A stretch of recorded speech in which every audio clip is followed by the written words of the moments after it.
The gun pressed cold against Elise's temple, but it wasn't the barrel that stopped her breath. It was the man holding it.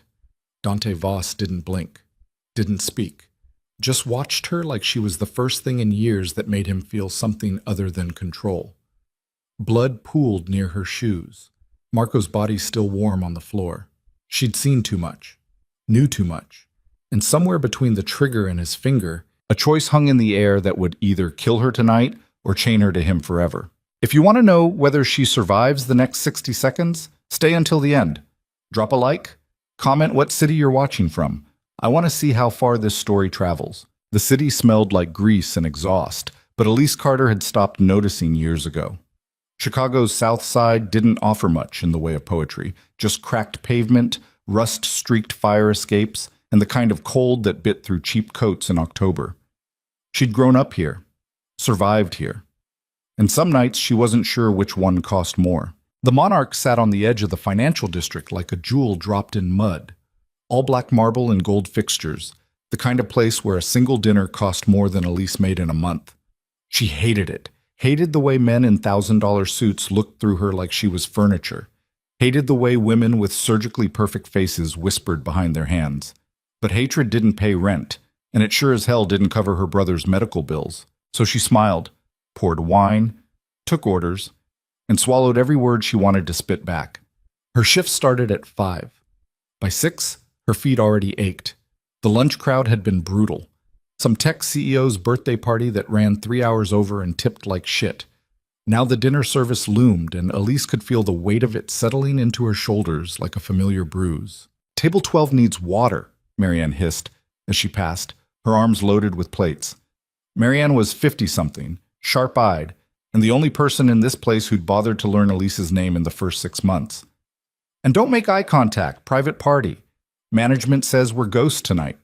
Elise grabbed a pitcher. "We're always ghosts." "Yeah, but tonight we're expensive ghosts. These people could buy the building and not blink." The private dining room sat behind frosted glass doors at the back of the restaurant. Elise had served in there maybe 3 times in 2 years, always for groups that made the hair on her neck stand up. Lawyers who laughed too loud, businessmen who touched her wrist when she poured. Once, a woman in diamonds who'd looked at Elise like she was calculating her resale value. She pushed through the doors with the pitcher balanced on one hand, chin up, face blank. The room went silent. 8 men sat around a table designed for 12. Tailored suits, watches that cost more than cars. The kind of stillness that came from men who knew violence intimately and wore it like cologne. At the head of the table, a man in his late 30s leaned back in his chair, fingers steepled, eyes dark and unreadable. Dante Voss. Elise had never met him, didn't need to. Everyone in Chicago knew the name, even if they pretended not to. He didn't run drugs on street corners or shake down liquor stores. That was small-time shit. Dante Voss owned the infrastructure, the supply lines, the politicians. Half the city moved because he allowed it to move. And now he was staring at her like she'd interrupted something sacred. She filled the first glass, then the second. Her hands didn't shake. She'd learned that trick young, how to keep your body steady even when your heart tried to climb out through your throat. "You're new," one of the men said. Slicked back hair, gold cufflinks, smile like a knife. "I've been here 2 years," Elise said evenly. 2 years and I've never seen you." He looked her up and down, slow and deliberate. "I'd remember." Elise set the pitcher down. "Anything else, gentlemen?" "Yeah." The man leaned forward. "Smile." She didn't. His grin widened. "I said smile, sweetheart." And I said, "Anything else?" Elise picked up the pitcher. "If not, You'll what?" He stood, crossed the space between them in 2 steps. "You'll walk away. You think you get to walk away from me?" Elise's pulse spiked, but she held her ground. She'd dealt with assholes before. Rich assholes, drunk assholes, assholes who thought a $100 tip bought them the right to grab her ass. This was just another one. Except the room was too quiet. Except none of the other men were laughing. "Vincent!" Dante's voice cut through the air like a blade through silk. "Sit down." Vincent didn't move. His hand hovered near Elise's wrist, close enough to feel the heat of it. I said sit. This time Vincent obeyed. Slowly, His eyes stayed on Elise the whole time, something ugly twisting behind them. Dante gestured to the empty seat beside him. You. Come here. Elise's stomach dropped. I'm working. And now you're sitting. He didn't raise his voice, said didn't need to. Unless you'd prefer Vincent finishes what he started. She walked. Every instinct screamed at her to run, to grab her coat and disappear into the cold. But her legs carried her forward anyway. Survival wasn't about instinct. It was about calculation. And right now the math said sit. She sat. Dante studied her for a long moment. Up close, he was even more unsettling. Sharp cheekbones, a scar cutting through one eyebrow, and eyes that looked like they'd seen the bottom of every pit humanity had to offer and decided to make it home. What's your name? He asked. Elise. Elise what? Carter. How old are you, Elise Carter? 26. And you've worked here 2 years? Yes. Do you like it? The question caught her off guard. She hesitated, and in that hesitation, something shifted in his expression, a flicker of interest maybe, or amusement. It pays the bills, she said carefully. That's not what I asked. Elise met his eyes, held them. No, I don't like it. One of the men snorted. Vincent muttered something under his breath, but Dante's mouth curved, just barely, into something that might have been a smile. Good, he said. Liars are useless. He gestured to the plates in front of him. Steak, rare. Roasted vegetables. A glass of red wine that probably cost more than her rent. Eat. I'm not hungry. I didn't ask if you were hungry. I told you to eat. Elise stared at him. Why?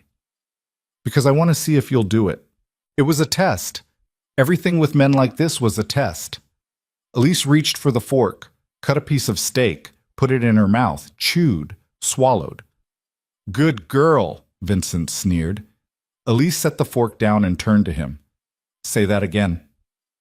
The room went dead silent. Vincent blinked. What? You heard me. Say it again. He laughed, sharp and disbelieving. You've got balls, I'll give you that. Yeah, well, I need them in a room full of cowards. The air cracked. Vincent surged to his feet, chair screeching back.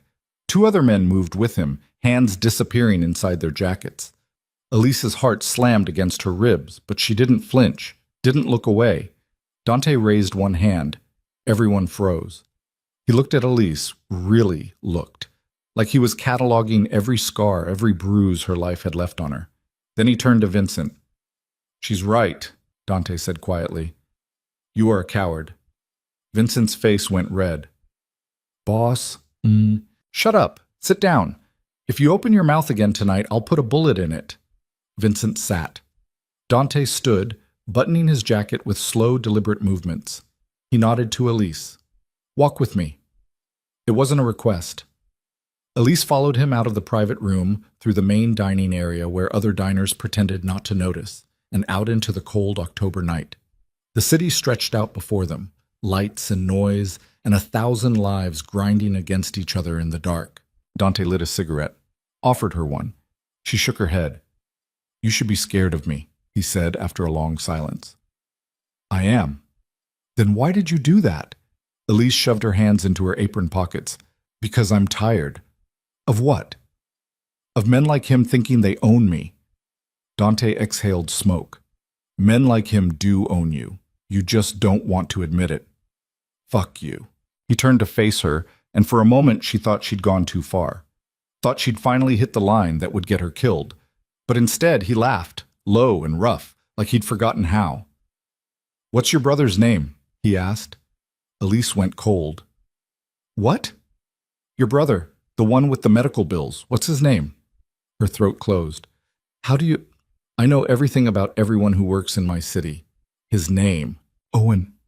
Her voice came out barely above a whisper. His name is Owen. What's wrong with him? Leukemia.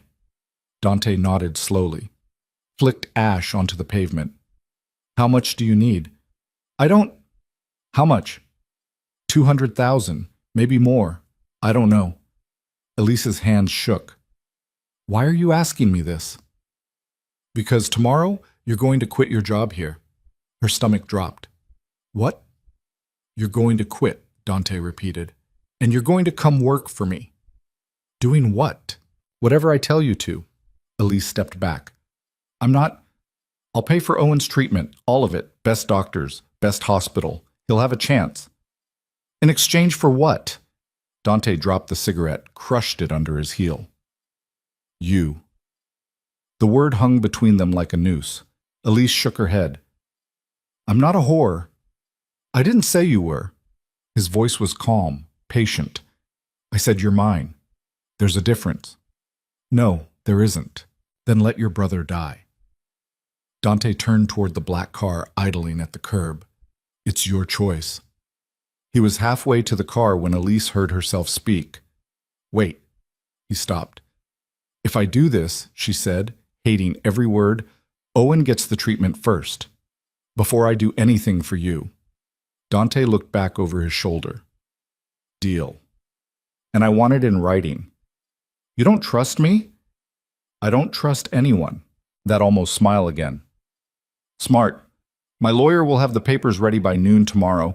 Be at this address at 1. He pulled a card from his pocket, held it out. Don't be late. Elise took the card. Her hands were shaking now, and she couldn't stop them. Dante got into the car. The door closed. The engine purred to life. And just like that, he was gone. Elise stood alone on the sidewalk, staring at the card in her hand. An address in the financial district, penthouse level. She thought about Owen. About the way he smiled even when the chemo made him so sick he couldn't stand. About the collection notices piling up on her kitchen table. About the fact that she'd already sold everything she owned and it still wasn't enough. She thought about Dante's eyes, the way he'd looked at her like she was a puzzle he intended to solve. She thought about the gun she'd seen under Vincent's jacket, and she realized, with a sick clarity, that she'd just traded one kind of cage for another. The next morning, Elise walked into the hospital with an envelope full of cash. $20,000. Down payment, the lawyer had called it. Proof of good faith. Owen was asleep when she arrived, his skin pale and waxy under the fluorescent lights. 16 years old, and he looked like a ghost. Elise sat beside his bed and held his hand until the doctor came in. Miss Carter. Dr. Reyes was a small woman with kind eyes and tired shoulders. I wasn't expecting you today. I need to talk to you about Owen's treatment. I understand this is difficult, but we've discussed the options. What if money wasn't an issue? Dr. Reyes paused. I'm sorry. Elise set the envelope on the desk. What if I could pay for everything? The trial drugs, the specialists, all of it. The doctor opened the envelope. Her eyes went wide. Where did you get this? Does it matter? Elise, can you save him or not? A long silence, then we can try. Then try. By the time Elise left the hospital, it was nearly noon.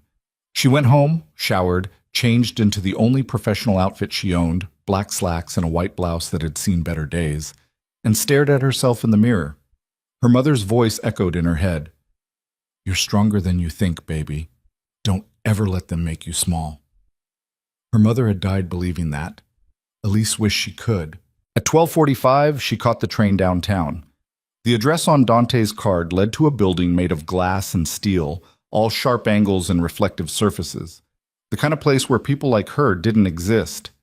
Security stopped her at the door. I have an appointment, she said, holding up the card. The guard looked at the card, looked at her, picked up a phone. 30 seconds later, he stepped aside. Top floor, elevator on the right. The elevator moved so smoothly, Elise barely felt it. When the doors opened, she stepped into a hallway that smelled like leather and expensive cologne. A woman in a gray suit waited by a set of double doors. Miss Carter, this way. The office beyond was exactly what Elise expected. Floor-to-ceiling windows overlooking the city, dark wood furniture, shelves lined with books that probably cost more than her car. Dante sat behind a desk, reading something on a tablet. He didn't look up. Sit. Elise sat. He finished reading, set the tablet aside, studied her with that same unnerving focus. You came, he said. You paid. Fair enough. He slid a folder across the desk. Your contract. Read it. Elise opened the folder. Legal jargon filled the pages. Employment terms, confidentiality clauses, compensation structure. Her eyes caught on one section. Employee agrees to be available at all times for any task deemed necessary by employer, she read aloud. What does that mean? It means what it says. That's not an answer. Dante leaned back in his chair. You'll live in one of my properties. You'll attend events with me. You'll do what I tell you to do when I tell you to do it. In exchange, your brother gets the best care money can buy, and you get paid more in a month than you made in a year slinging drinks. And if I say no, then we tear up the contract and you walk out of here. Owen goes back on the public system. You go back to the Monarch. And we never speak again. Elise's hands tightened on the folder. Why me? Because you're not afraid to look me in the eye. Plenty of people aren't afraid of you. No. Dante's voice went cold. Plenty of people pretend they're not afraid of me. You're different. How? You mean it? Elise stared at the contract, at the signatures waiting at the bottom, at the life she was about to step into. She thought about Owen. She picked up the pen, signed. Dante took the folder, glanced at her signature, nodded once. Good. You start tonight. Tessie.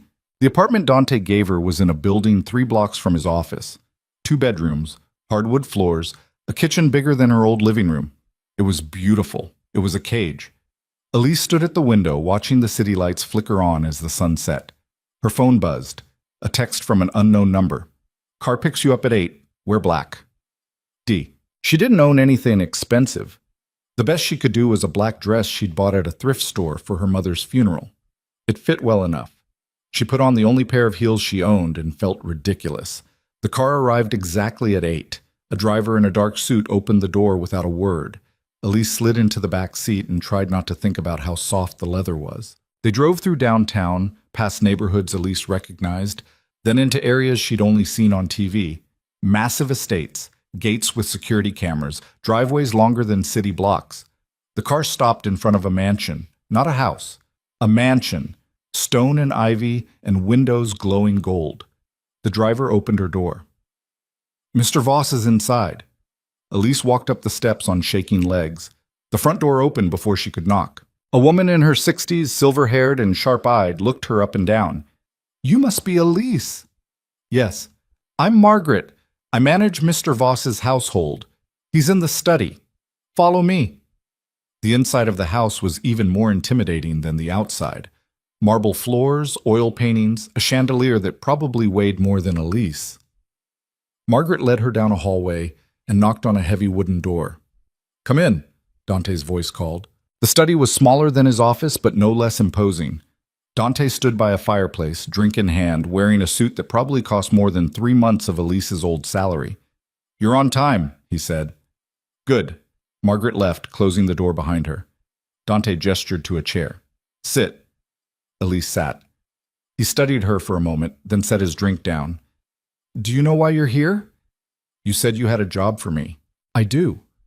But first I need to know if you understand what you've agreed to. I signed a contract. Contracts are paper. I'm asking if you understand the reality. Elise's jaw tightened. I'm not stupid. I didn't say you were, but you're naive if you think this is just a job. Dante moved closer, and Elise fought the urge to stand, to run. You work for me now. That means you're part of my world, and my world doesn't forgive mistakes. Then don't make me make any. He almost smiled. You've got nerve, I'll give you that. Is that why you hired me? For my nerve? I hired you because you're useful.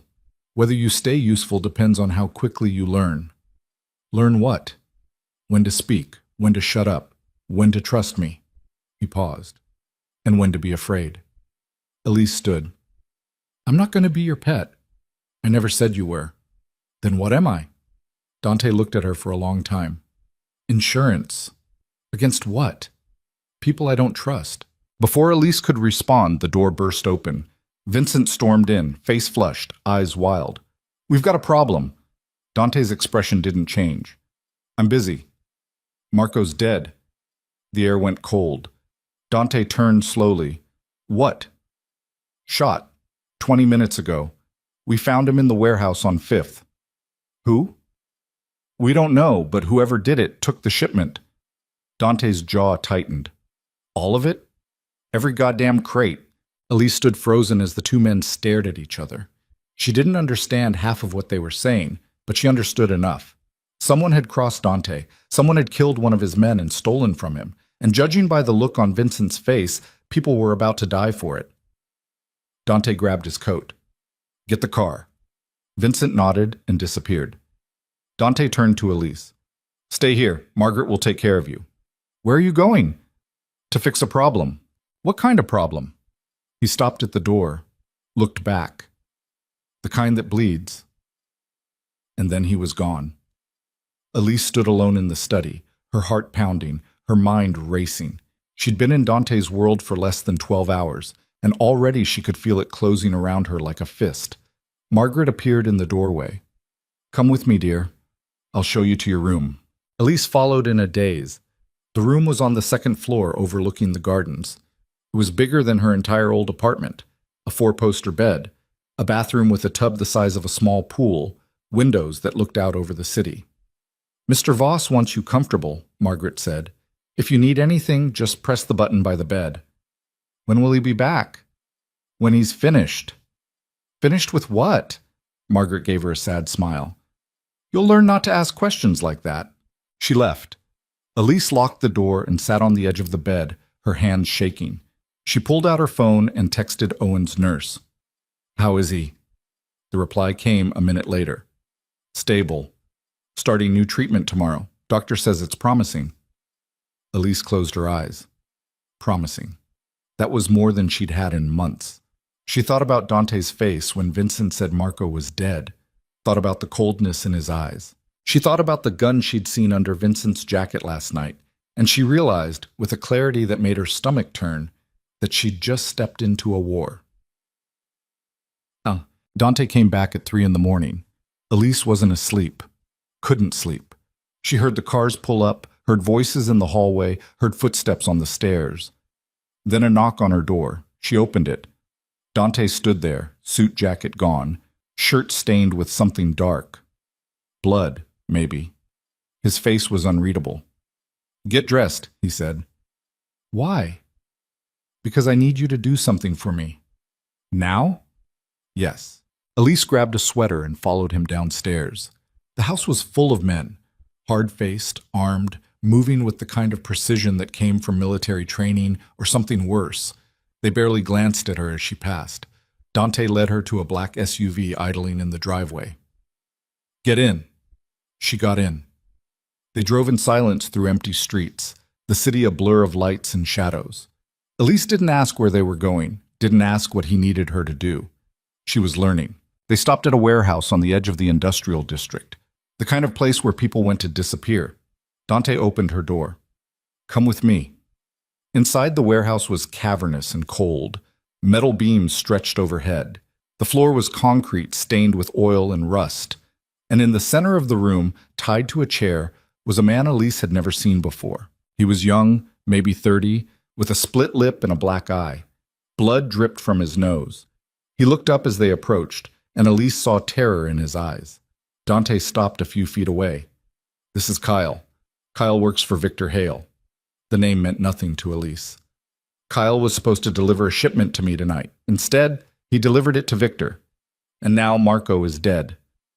Kyle shook his head frantically. I swear, I didn't know. Shut up. Dante's voice was calm, almost gentle. Elise, come here. Elise's legs moved on their own. Dante pulled a gun from his waistband, held it out to her. Shoot him. Her blood went cold. What? I said shoot him. I'm not... You signed a contract. You agreed to do what I tell you to do, so do it. Elise stared at the gun, at Kyle's terrified face, at Dante's empty eyes. No. Silence. Dante tilted his head. No? I won't kill someone for you. Even if it saves your brother. Owen's treatment is paid for. The contract says you do what I tell you. If you refuse, it's void. Owen goes back to public care. You go back to nothing.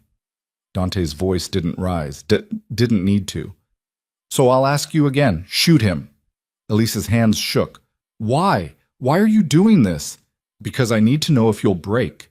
And if I do, then you're useless to me. Kyle sobbed. Please, please, I have a daughter. Dante pressed the gun into Elise's hand. Choose. Elise looked at the gun, at Kyle, at Dante. She thought about Owen, about the way he'd looked at her the last time she visited, about the hope in his eyes when she said they had a chance. She thought about her mother, about the promise she'd made at her grave. She thought about the woman she'd been 12 hours ago, and she realized that woman was already dead. Elise raised the gun. Kyle screamed, and somewhere in the distance, a siren wailed. The gun was heavier than Elise expected. Cold metal pressed against her palm, the grip textured and foreign. Her finger hovered over the trigger, trembling so badly she thought everyone in the warehouse could see it. Kyle's sobs filled the space, raw, animal sounds that scraped against her skull. Dante stood beside her, close enough that she could smell gunpowder and expensive cologne mixed with something copper. Blood, probably. His breathing was steady, calm, like this was just another Tuesday night. Choose, he said again. Elise's vision blurred. The warehouse walls seemed to press inward, the overhead lights too bright, the concrete floor tilting beneath her feet. She could hear her own heartbeat, fast, erratic, drowning out everything else. Kyle's voice cracked. I didn't know. I swear to God, I didn't know they were going to kill anyone. Shut up, Dante said without looking at him. Elise's hands shook harder. The gun wavered. She tried to steady it, tried to remember how she'd seen it done in movies, feet apart, arms straight, breathe. But her body wouldn't cooperate. Her muscles locked. Her lungs forgot how to pull air. I can't, she whispered. Dante's hand closed over hers. Not gentle, firm. He guided the gun down, away from Kyle, and took it from her fingers. The relief that flooded through her was so intense she nearly collapsed. Then Dante raised the gun and shot Kyle in the head. The sound cracked through the warehouse like thunder. Kyle's body jerked once, then went still. Blood pooled beneath the chair, spreading across the concrete in slow, dark rivers. Elise stumbled backward, her stomach heaved. She bent over and vomited onto the floor, her whole body shaking, bile burning her throat. Dante holstered the gun. Vincent, clean this up. Vincent appeared from somewhere in the shadows, two other men with him. They moved with practiced efficiency, untying the body, dragging it toward a tarp already spread in the corner, like they'd done this 1,000 times before. Dante grabbed Elise's arm. Come on. She pulled away. Don't touch me. We need to leave. Now. You killed him. Yes. He had a daughter. He worked for a man who killed Marco, who stole from me, who would have killed you if he'd gotten the chance. Dante's voice was flat, empty. This is the world you're in now. Either you accept it or you get out. Elise wiped her mouth with the back of her hand. Her whole body shook. I want out. No, you don't. Yes, You want Owen to live. That's what you want. Everything else is just noise. She hated him. Hated the way he looked at her like he could see straight through her skin, straight into the ugliest parts of her. Hated that he was right. Dante started toward the exit. Car's outside. You can come with me or you can walk home. Your choice. Elise looked at Kyle's body one more time, at the blood still spreading across the floor, at Vincent and his men working like this was just another job. She followed Dante.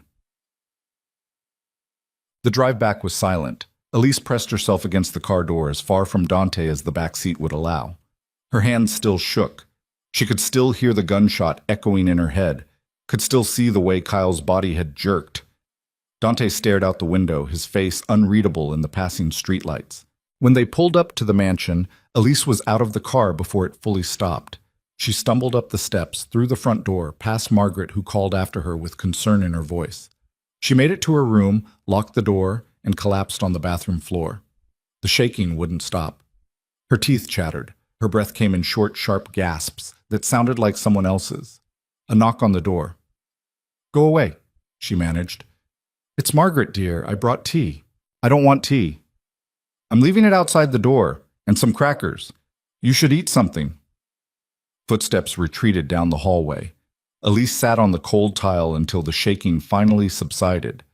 Then she dragged herself into the shower and stood under water so hot it turned her skin red. She scrubbed until her arms ached, trying to wash away the warehouse, the blood, the sound of that gunshot. It didn't work. When she finally emerged, wrapped in a towel that probably cost more than her old monthly rent, she found the tea and crackers outside her door. The tea was still warm. She drank it sitting on the bed, staring at nothing. Her phone buzzed. A text from an unknown number. Tomorrow, 10 a.m. My office. Don't be late. D. Elise threw the phone across the room. Des. She didn't sleep, just lay in the dark, watching the ceiling, replaying everything over and over. By the time dawn broke, she'd made a decision. She was going to break the contract. Fuck the money. Fuck Dante. She'd find another way to save Owen. There had to be another way. At 9:30, she got dressed in jeans and a sweater, her own clothes, not anything Dante had provided, and headed downstairs. Margaret was in the kitchen, preparing breakfast. Good morning, dear. Did you sleep well? No. Elise grabbed an apple from the fruit bowl. I need to see Dante. He's expecting you at 10. Now.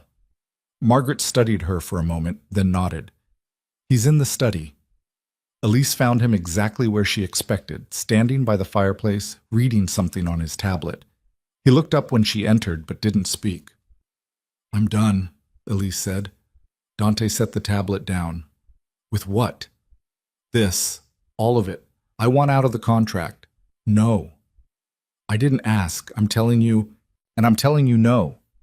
Dante's voice was calm, patient, like he was explaining something to a child. You signed a contract. You took my money. You don't get to walk away just because you got squeamish. You made me watch you kill someone. I gave you a choice. You chose not to pull the trigger. That was the right choice, by the way. Elise stopped. What? If you'd shot him, I would have known you were weak. Desperate people do desperate things, but they break easy. You refused. That tells me you've got a spine. This is insane. This is reality. Dante moved closer. You think you can go back to your old life? Back to pouring drinks and scraping by?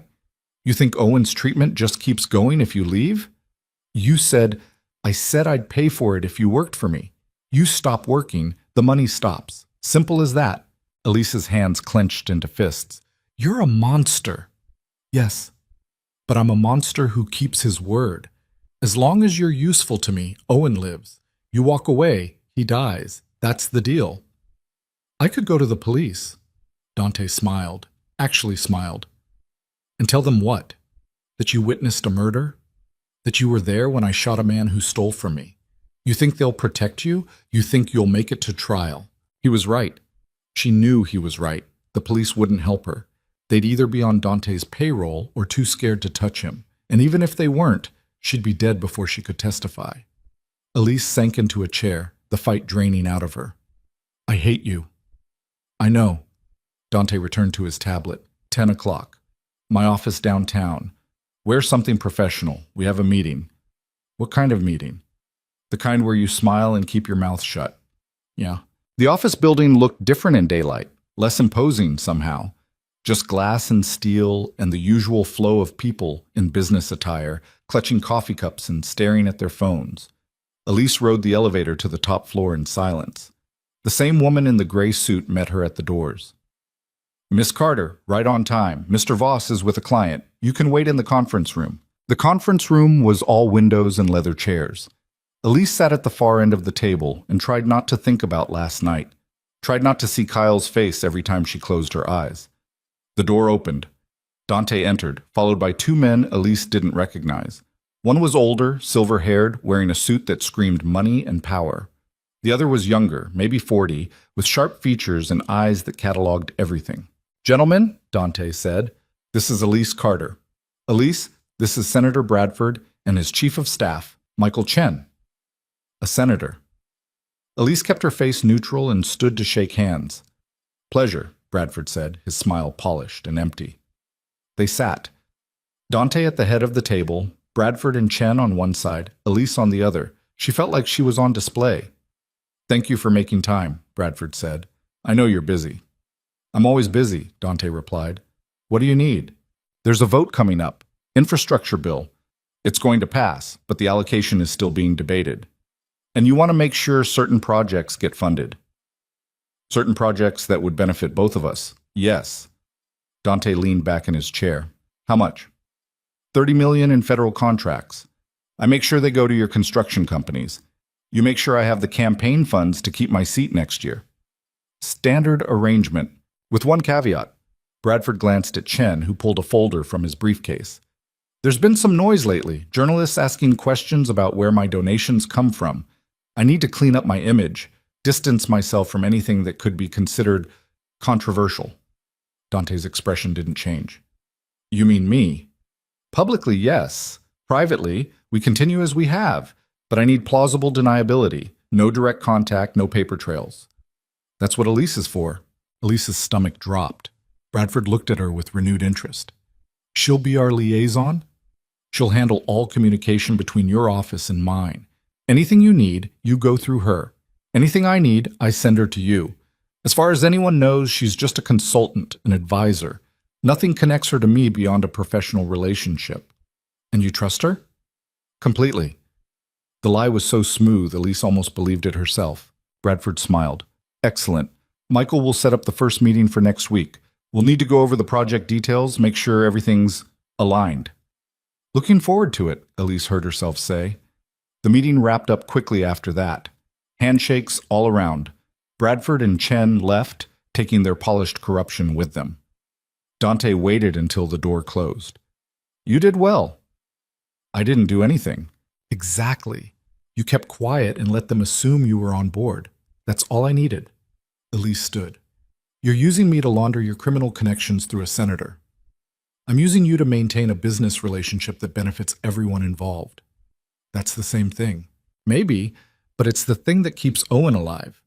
Dante walked to the window, hands in his pockets. "You think the world runs on honesty and goodwill? It doesn't. It runs on deals like this. Money for access, access for power, power for more money. I didn't invent the system, Elise. I just learned how to work it." "That doesn't make it right." "Right and wrong are luxuries for people who don't have to choose between survival and morality. You made your choice last night when you decided to stay." Elise wanted to argue, wanted to tell him he was wrong, that there was always another way. But the words stuck in her throat because deep down, she knew the truth. She'd already chosen. The moment she signed that contract, the moment she took his money for Owen's treatment. Everything else was just pretending she still had a way out. Over the next 2 weeks, Elise learned the architecture of Dante's empire. It wasn't loud or obvious, no drug corners or violent shakedowns. It was quiet, sophisticated, woven into the fabric of the city so deeply that pulling one thread would unravel everything. Construction companies that won every major contract, logistics firms that controlled shipping routes, real estate developments that displaced neighborhoods and made millions. And beneath it all, money flowing through shell corporations and offshore accounts, washing itself clean before surfacing as legitimate business. Elise became the face of it, the messenger, the go-between. She met with Bradford's chief of staff 3 times, coordinating project timelines and payment schedules. She sat in on conference calls with contractors who knew exactly what they were building, fronts for money laundering, warehouses for illegal goods, and discussed blueprints like they were discussing the weather. She attended dinners where politicians and business leaders pretended Dante was just another entrepreneur, not a man who'd built his fortune on violence and fear. And through it all, she smiled, nodded, played her part. At night, she went back to the mansion and tried not to think about what she'd become. Owen's treatment was working. The doctors were cautiously optimistic. He'd started gaining weight again. His color was better. When Elise visited, he actually smiled.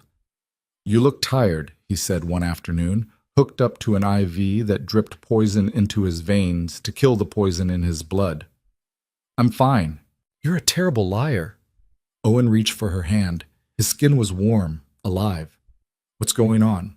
You get a new job or something?" "Something like that." "Must pay well.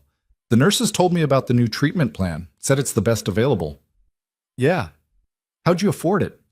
Elise looked at her baby brother, 16 years old, fighting for his life, still worried about her. Don't worry about it. I said don't worry about it. She squeezed his hand. You just focus on getting better, okay? That's all I need you to do. Owen studied her face for a long moment. Then he nodded. Okay. She stayed until visiting hours ended, then drove back to the mansion in the car Dante had assigned her. A driver, a car, a credit card with no limit, all the trappings of a life she'd never wanted. Margaret met her at the door. Mr. Voss wants to see you. He's in the study. Of course he did. Dante was on the phone when she entered, speaking in rapid Italian to someone who sounded angry. He held up one finger, wait, and continued the conversation. Elise caught words she recognized. Money, shipment, problem. He hung up and poured himself a drink. Want one?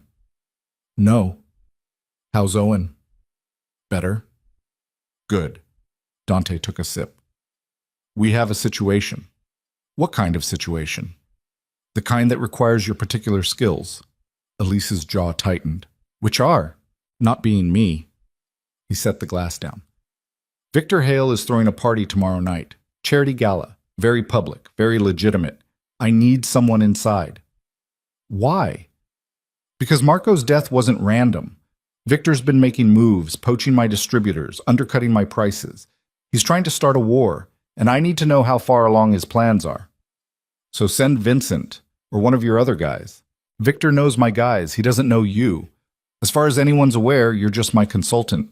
You go to the party, make conversation, keep your ears open. Find out what you can. I'm not a spy. You are now. Dante pulled an envelope from his desk. Invitation, +1. You'll take Michael Chen, gives you a legitimate reason to be there and makes you look connected. Bradford's office already coordinated it. Elise took the envelope. Inside was a heavy cream card embossed with gold lettering. Victor Hale cordially invites you to the annual Children's Hope Foundation Gala. The irony made her sick. What am I looking for? Anything useful. Who he's talking to, what deals he's making, whether he mentions Marco or the shipment. Dante met her eyes. And if you see anything that looks like evidence, documents, flash drives, anything, I need you to get it. You want me to steal from him. I want you to do your job. The gala was held at the Riverside Hotel, a massive gilded hall full of Chicago's elite, pretending they cared about sick children. Elise wore a dress Dante had sent over. Black, elegant, expensive enough to fit in, but not so expensive she'd stand out. Michael Chen picked her up at 7. Nervous? He asked as they walked up the red carpet. Should I be? Victor's not someone to underestimate. He's smart, careful. If he suspects you're working for Dante, things will get complicated. Then I won't give him a reason to suspect. Inside, the hall glittered. Crystal chandeliers, string quartet, waiters in white jackets carrying champagne and hors d'oeuvres. Elise accepted a glass and tried to look like she belonged. Victor Hale stood near the center of the room, surrounded by admirers. He was tall, silver-haired, wearing a suit that probably cost more than most people made in a year. Handsome in the way powerful men often were, not because of his features, but because of the authority he radiated. That's him, Chen murmured. I know. They circulated, made small talk. Chen introduced her to a few people, donors, board members, politicians. Elise smiled and played her part, all while watching Victor. Around 9, she saw her opportunity. Victor stepped away from his group and headed toward a hallway marked private. Elise excused herself and followed at a distance. The hallway led to a series of offices. Victor entered one and closed the door. Elise walked past, casual, like she was looking for the bathroom. She caught a glimpse through the window, Victor on the phone, his face hard. She kept walking until she found an empty office, slipped inside, closed the door. Her heart pounded. This was insane. She was supposed to gather information, not break into offices like some kind of thief. But Dante's voice echoed in her head. Do your job. She pulled out her phone and texted Chen. Need a distraction. Something to pull security's attention. The reply came 30 seconds later. Give me 2 minutes. Elise counted. At exactly 2 minutes, a fire alarm blared through the building. People rushed towards the exits. Voices shouted. Security moved to manage the crowd. Elise slipped out of the empty office and into Victor's. The desk was clean. Too clean. She opened drawers. Nothing. Checked the filing cabinets. Locked. Then she saw it. A briefcase on the side table. Unlocked. Inside were files, contracts, financial statements, and a flash drive. Elise grabbed the drive and shoved it in her purse just as footsteps echoed in the hallway. She was out the door and blending into the evacuation crowd before anyone noticed. Outside, Chen found her. "You good?" "Yeah." Her hands shook. "I'm good." "Let's get out of here." They left before the all-clear sounded. A mess. Dante was waiting when Elise got back to the mansion. He took the flash drive without a word and disappeared into his office. 20 minutes later, he emerged, his face dark. "What's on it?" Elise asked. "Everything." Dante's voice was tight, controlled. "Names, routes, payoffs, Victor's entire trafficking network." "Trafficking what?" "People." The word hit her like a fist. "What?" "Victor runs girls, young ones, brings them in from Eastern Europe, Asia, South America, sells them to buyers across the country." Dante's jaw clenched. "Marco found out about it. That's why Victor had him killed." Elise sat down heavily. "We need to go to the police." "The police can't help. This is human trafficking. They have to, but half the names on this list are cops, judges, federal agents. Victor owns them." Dante looked at her. "If we go to the police, they'll bury it, and then they'll bury us." "So what do? We use it. Victor wants a war, I'll give him one." Before Elise could respond, the door burst open. Vincent stumbled in, blood streaming from his shoulder. Two other men half carried him, both armed, both looking like they'd been through hell. "What happened?" Dante demanded. "Ambush. Victor's guys hit the warehouse on 18th, killed 3 of ours. Burned the whole fucking place." Dante's expression went cold. "How many of them?" 8, maybe 10. They knew we'd be there. Someone talked." "Who?" Vincent's eyes slid to Elise. "Maybe you should ask your new girl." The temperature in the room dropped. Elise stood. "What's that supposed to mean?" "Means you show up and suddenly Victor knows our every move. You go to his party and the next day we get hit. That's a hell of a coincidence." "Vincent!" Dante's voice cut through the tension. "Shut your mouth. Boss, I'm just saying. And I'm telling you to shut up before I put a bullet in your other shoulder." Vincent glared at Elise but said nothing. Dante turned to the other men. "Get him to the doctor. Then sweep the warehouse. Find out how they knew." The men left, Vincent still shooting looks at Elise over his shoulder. When they were alone, Dante poured himself a drink. "Don't take it personally. Vincent doesn't trust anyone. He thinks I'm working for Victor. He's an idiot." "Am I?" Dante looked at her. "Are you working for Victor?" "No." "Then that's the end of it." But it wasn't. Elise could feel it, the way the other men looked at her now. The way Vincent had said your new girl like she was something Dante had picked up and would throw away just as easily. She was an outsider, would always be an outsider. And in Dante's world, outsiders died. Bikok. 3 days later, Elise was running errands, picking up documents from a lawyer's office, dropping off payments to contractors, when she noticed the car. Black sedan, tinted windows. It had been behind her for the last 4 blocks. She turned left. The sedan turned left. She turned right. So did the sedan. Her pulse quickened. She pulled into a parking garage, drove up 3 levels, and parked. Waited. The sedan appeared 30 seconds later. Elise got out and walked toward the stairwell, her phone in her hand. She texted Dante. Being followed. The reply was immediate. "Where?" "Parking garage, State and Madison. Stay where you are. Help's coming." The stairwell door opened behind her. Elise spun. A man stepped out. Tall, scarred, wearing a leather jacket with a serpent tattoo visible on his neck. Victor's man. "Elise Carter," he said. His voice was rough, damaged. "We need to talk." "I don't think so." Elise backed up, looking for an exit. "Wasn't a request." He moved fast, faster than she expected. His hand closed around her arm, and he shoved her against the wall. Pain exploded through her shoulder. "Victor wants his property back," the man said. "The flash drive. You took it. We want it." I don't know what you're talking about. He hit her, open-handed, across the face. Her head snapped sideways, stars bursting behind her eyes. Don't lie to me. We know you were at the gala. We know you went into Victor's office. Give me the drive, and maybe you walk out of here. Elise tasted blood. Go fuck yourself. He hit her again, this time with his fist. She went down hard, her vision swimming. Through the haze, she saw him reach for something inside his jacket. A gun. Then the stairwell door exploded open.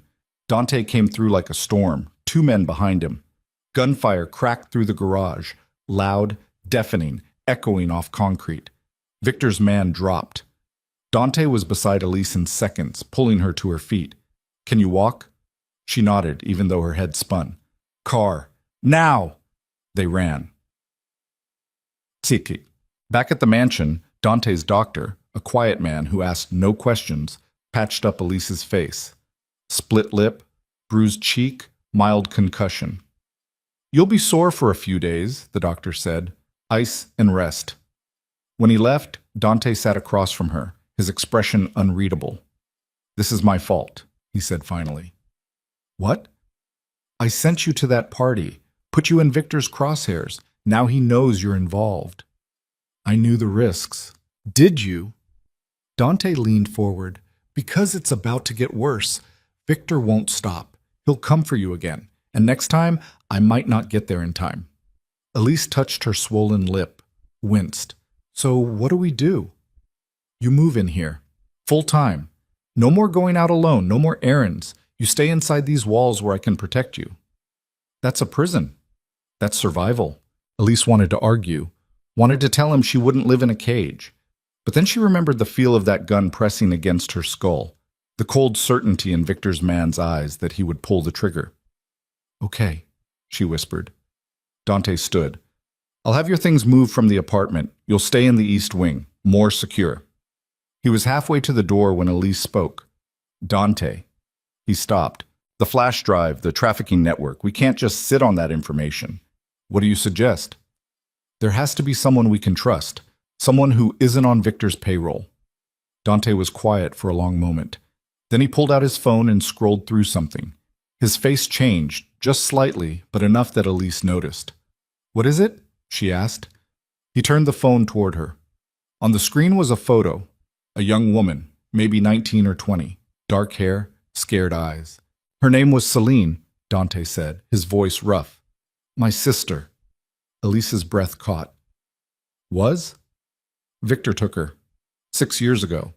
Told me if I interfered with his business, he'd kill her. I've been looking for her ever since. He stared at the photo like he could will it to life. The flash drive has a list of locations, drop houses, holding facilities. If Celine's still alive, she's in one of them. The pieces clicked into place. This wasn't just about business. Wasn't just about territory or money. This was personal. We find her, Elise said. Dante looked at her. This isn't your fight. You made it my fight when you pulled me into this world. She stood, ignoring the way her head throbbed. If there's a chance to save her, to save any of them, we have to try. For the first time since she'd met him, Dante looked almost human, vulnerable, like the mask had slipped just enough to show the man underneath. Okay, he said, but we do this my way. We go in smart, careful, no heroes. No heroes, Elise agreed. Dante started for the door again, then paused. Elise, yeah? Thank you. He left before she could respond. Elise sat alone in the room, her face aching, her mind racing. She thought about Celine, about all the other girls trapped in Victor's network, about the choice she'd made weeks ago that had led her here. She'd signed on to save her brother. Now she was going to save Dante's sister, and somewhere in the space between those two things, she'd stopped being a victim and started being something else. She just wasn't sure what yet.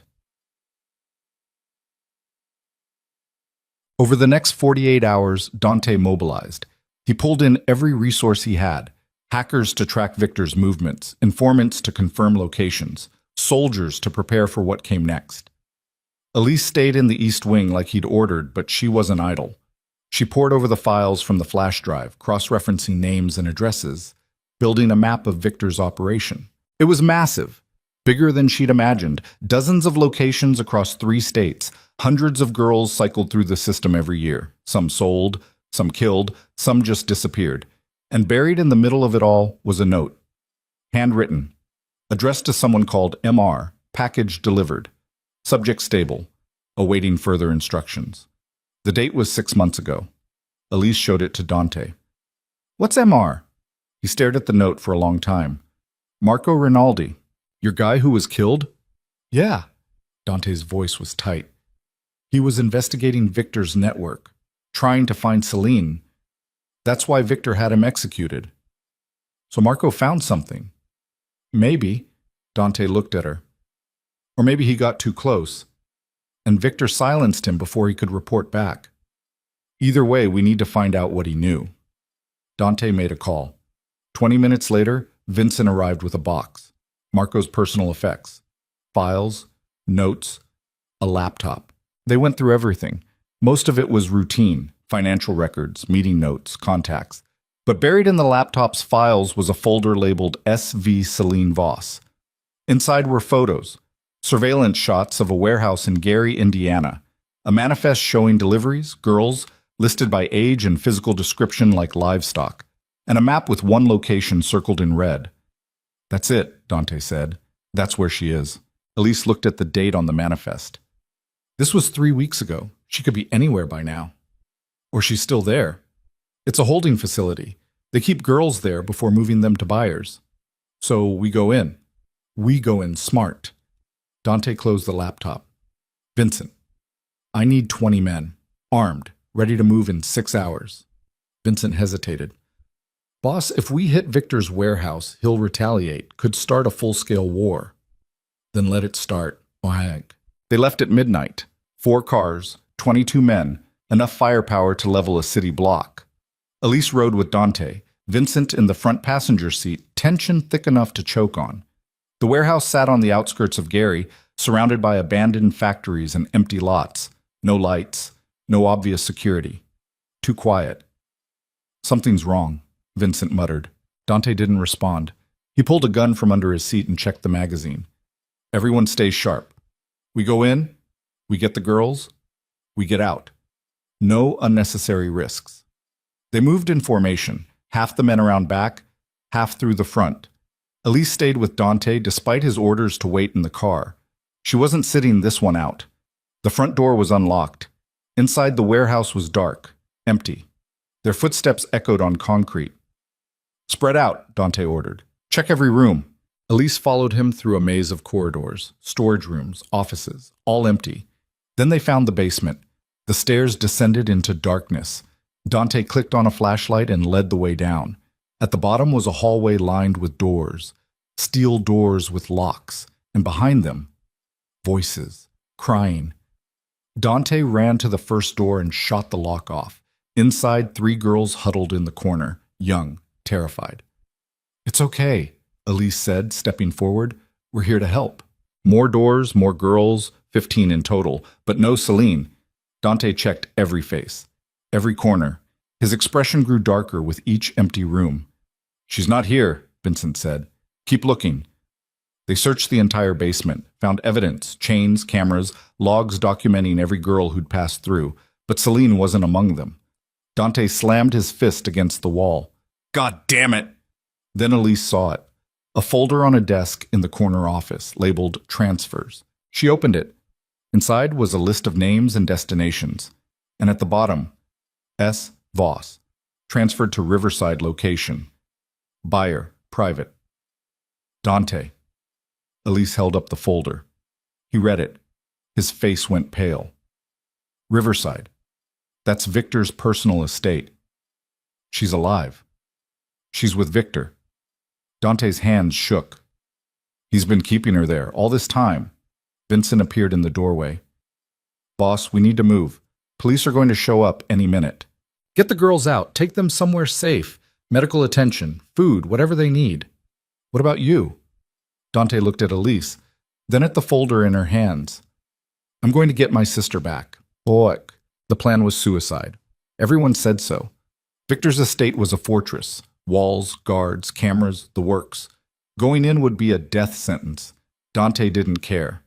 They sat in the mansion's study, maps spread across the desk, Vincent arguing for the 10th time that they needed more time to plan. "We don't have time," Dante said. "If Victor knows we hit his warehouse, he'll move Celine. We go tonight." "With what? We've got maybe 15 guys left after the warehouse.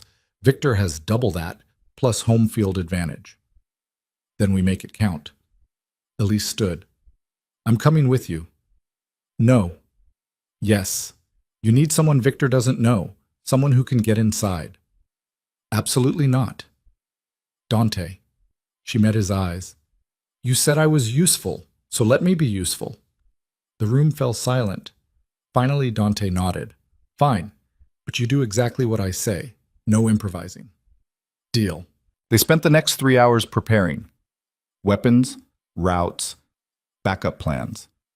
At 3 a.m., they left for Riverside. The estate sat on 20 acres of lakefront property, high walls, iron gates, guards visible even from a distance. "Front gate's suicide," Vincent said. "We need another way in." Elise pulled up a satellite image on her phone. "Service entrance, east side, less security." "How do you know?" "I did my homework." Dante almost smiled. "Good.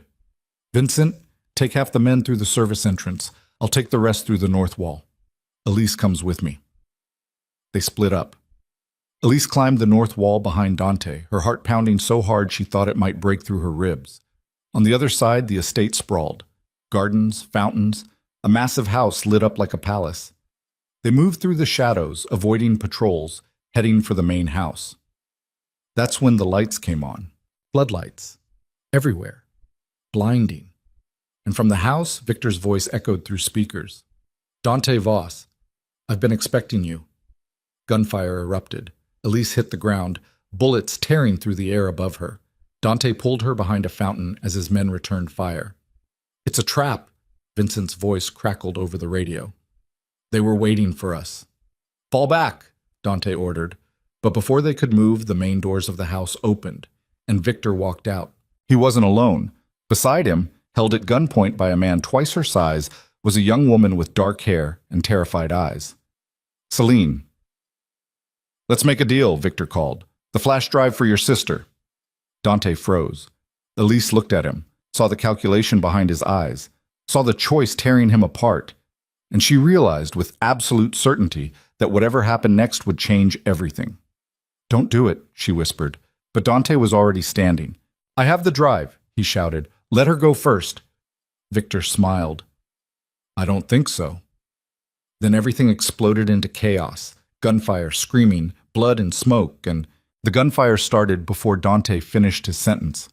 Muzzle flashes lit up the night like lightning, crack after crack splitting the air. Elise pressed herself against the fountain as chunks of marble exploded above her head, dust and debris raining down. Her ears rang, her lungs burned. Every instinct screamed, "Run!" but her legs wouldn't move. Dante fired back, his face a mask of controlled fury. Around them, his men scattered, some taking cover behind statues and hedges, others dropping where they stood. Blood pooled on the pristine white gravel. Victor's guards advanced from the house, a wall of firepower cutting them down systematically. "We need to move!" Vincent's voice crackled through the radio, barely audible over the chaos. "Now!" Dante grabbed Elise's arm and hauled her to her feet. "Stay behind me!" They ran, low and fast, zigzagging between cover. A bullet whipped past Elise's head so close she felt the heat of it. Another took out the man running beside her. She heard the impact, the wet sound of it. Then he was down and they kept moving because stopping meant dying. They made it to the gardens, dense hedges providing temporary cover. Dante pressed his back against a marble fountain, checking his magazine. 6 rounds left. His jaw was tight, a muscle jumping in his cheek. "Where's Celine?" Elise gasped. Victor pulled her inside like... Dante's voice was hoarse, raw. "Soon as the shooting started." "So what do we do?" Before he could answer, Vincent appeared through the hedge, blood streaming from a cut above his eye. 3 men followed him, all that was left of the team that had come through the service entrance. "Northside's gone," Vincent panted. "They had shooters on the roof. We're cut off." Dante looked back toward the house. Windows glowed gold. Inside somewhere, his sister was being held at gunpoint. Outside, his men were dying. The math was simple, brutal. Fall back, Dante said. Everyone out, now. What about Celine? Elise demanded. We can't get to her, not like this. So we just leave her? Dante's eyes were cold, empty. We leave or we die. Those are the options. Vincent was already moving, pulling his men back toward the north wall. Elise looked at Dante, really looked, saw something breaking behind his eyes, something fracturing under the weight of impossible choices. I'm sorry, she whispered. He didn't respond, just grabbed her hand and ran. They made it over the wall as Victor's men flooded the gardens. Gunfire chased them into the trees beyond, bullets tearing through branches. Someone screamed. One of Dante's men hit. They didn't stop. Couldn't stop. The cars were where they'd left them, hidden in the woods half a mile from the estate. 6 men piled into 2 vehicles. Out of 22. Dante drove in silence, his knuckles white on the steering wheel. Blood spattered his shirt. His face. Not all of it his. Elise sat in the passenger seat, shaking so hard her teeth chattered. She'd never been in a firefight before. Never seen men die that close. Never smelled gunpowder and blood mixed with cut grass and expensive cologne. Her hands were sticky. She looked down and realized it was blood. Not hers. Someone else's. She didn't know whose. The drive back to Chicago felt like hours. No one spoke. The radio silence was worse than screaming. They didn't go to the mansion. Too exposed. Instead, Dante directed them to a building in the warehouse district, one of his properties, reinforced, with security that made Fort Knox look casual. Inside was sparse. Concrete floors, metal doors. The kind of place designed for one thing, surviving a siege. Vincent collapsed into a chair, his head in his hands. The other men scattered to check wounds, reload weapons, try to process what had just happened. Dante walked to the window overlooking the river. Stood there. Didn't move. Elise approached slowly. Dante. Don't. We'll find another way. There is no other way. His voice was flat. Dead. Victor has her. He knows I want her back. That makes her leverage. He'll use her to destroy me piece by piece until there's nothing left. Then we destroy him first. Dante turned. The look on his face made Elise take a step back. With what? He asked quietly. I just lost 16 men. Victor knows we have the flash drive, which means he's already moving his operation. Burning evidence, killing witnesses. By tomorrow, everything on that drive will be worthless. We still have the girls from the warehouse. They can testify. Testify to who? The cops Victor owns, the judges on his payroll? Dante's laugh was bitter, broken. You still don't understand. There's no winning this. Not anymore. So that's it? You give up? I'm being realistic. You're being a coward. The words hung in the air like a grenade. Vincent's head snapped up. The other men went still. Dante crossed the space between them in 2 strides, grabbed Elise by the throat and slammed her against the wall. Not hard enough to hurt, just hard enough to make his point. Say that again, he whispered. Elise met his eyes, didn't flinch. You're being a coward. For a moment she thought he'd kill her. Saw it in his eyes, the fury, the pain, the desperate need to hurt something because he couldn't hurt the thing that mattered. Then he let go, stepped back, turned away. Get out of my sight. Elise rubbed her throat. Dante. I said get out. She left. Found an empty room down the hall and shut the door. Slid down the wall and sat on the cold concrete, her whole body shaking again, but for different reasons now. She'd pushed too hard. Crossed a line. But she couldn't take it back. Wouldn't take it back because he was giving up, and Celine was still out there. Hours passed. Elise must have fallen asleep at some point because when she opened her eyes, dawn light filtered through the high windows. Her neck ached. Her whole body felt like it had been used as a punching bag. She found Vincent in the main room cleaning his gun. He looked up when she entered but didn't speak. Where's Dante? She asked. Office. Been there all night.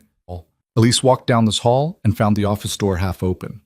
Inside, Dante sat at a desk covered in papers, maps, financial records, the contents of the flash drive printed out. He looked like he hadn't slept. Probably hadn't. Can I come in? she asked. He didn't look up. It's your funeral. She entered, closed the door, sat in the chair across from him. I shouldn't have said what I said. You meant it. Yeah, but I shouldn't have said it like that. Dante set down the paper he was reading, looked at her. His eyes were bloodshot, haunted. You want to know the truth? He said. The real reason I'm not charging back in there? Yes. Because I'm terrified. The admission seemed to cost him. For 6 years I've searched for Celine, spent millions, risked everything, and the whole time I told myself that when I found her, I'd save her, that I'd be strong enough, smart enough, ruthless enough to bring her home. He laughed, a sound without humor. But last night proved I'm not. I'm just a man playing at being a king, and now my sister's paying the price for my arrogance. Elise leaned forward. You're not arrogant for trying to save her. You're human. Being human doesn't bring her back. No, but giving up guarantees you'll lose her forever. Dante was quiet for a long moment. Then he pulled a photo from his pocket. Old, creased. A younger version of himself with his arm around a girl maybe 13 years old. Dark hair, bright eyes, smiling like the world was full of possibilities. She used to follow me everywhere, he said softly. Drove me crazy. I'd tell her to go away, that I had important business to handle. She'd just laugh and say she was my partner, that we were a team. He stared at the photo like it might come to life. The night Victor took her, we'd had a fight. Something stupid. I don't even remember what. She ran off crying and I let her go. Figured she'd cool down and come back. His voice cracked. She never came back. Elise felt something twist in her chest. It wasn't your fault. Wasn't it? I'm her older brother. I was supposed to protect her. Instead, I let Victor steal her because I was too proud to chase after her when she was upset. You were a kid. I was old enough to know better. Elise reached across the desk. Took the photo. Studied the girl's face. She looks like you, she said. Yeah. Stubborn, fierce, like she wouldn't give up even if the world tried to break her. Dante looked up. If she's anything like you, Elise continued, then she's survived this long for a reason. She's waiting for you. And if you give up now, you prove Victor right, that you're not strong enough to save her. The words settled between them. Dante took the photo back, stared at it for another long moment, then he stood. Vincent! The door opened. Vincent stepped in. Get everyone together, Dante said. We're going back. Vincent's eyes widened. Boss, we don't have the numbers. Then we get creative. Dante turned to Elise. You said Victor's operation is on that flash drive, every location, every route, every name. Yeah, then we don't go after Victor directly. We go after everything he cares about, burn his operation to the ground, force him to come to us. Vincent shook his head. That'll take weeks. We don't have weeks. Then we do it in days. Dante's voice was hard, certain. I want targets identified by noon, teams ready to move by tonight. We hit him everywhere at once, warehouses, front companies, distribution centers, all of it. And Celine? Victor needs the flash drive. He knows we have it.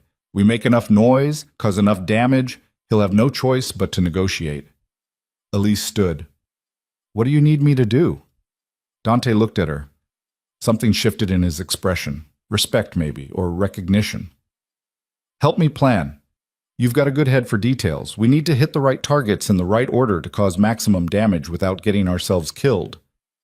Done. By noon, they had a list. 12 locations across Chicago and Gary. Warehouses, front companies, safe houses, each one tied to Victor's trafficking network.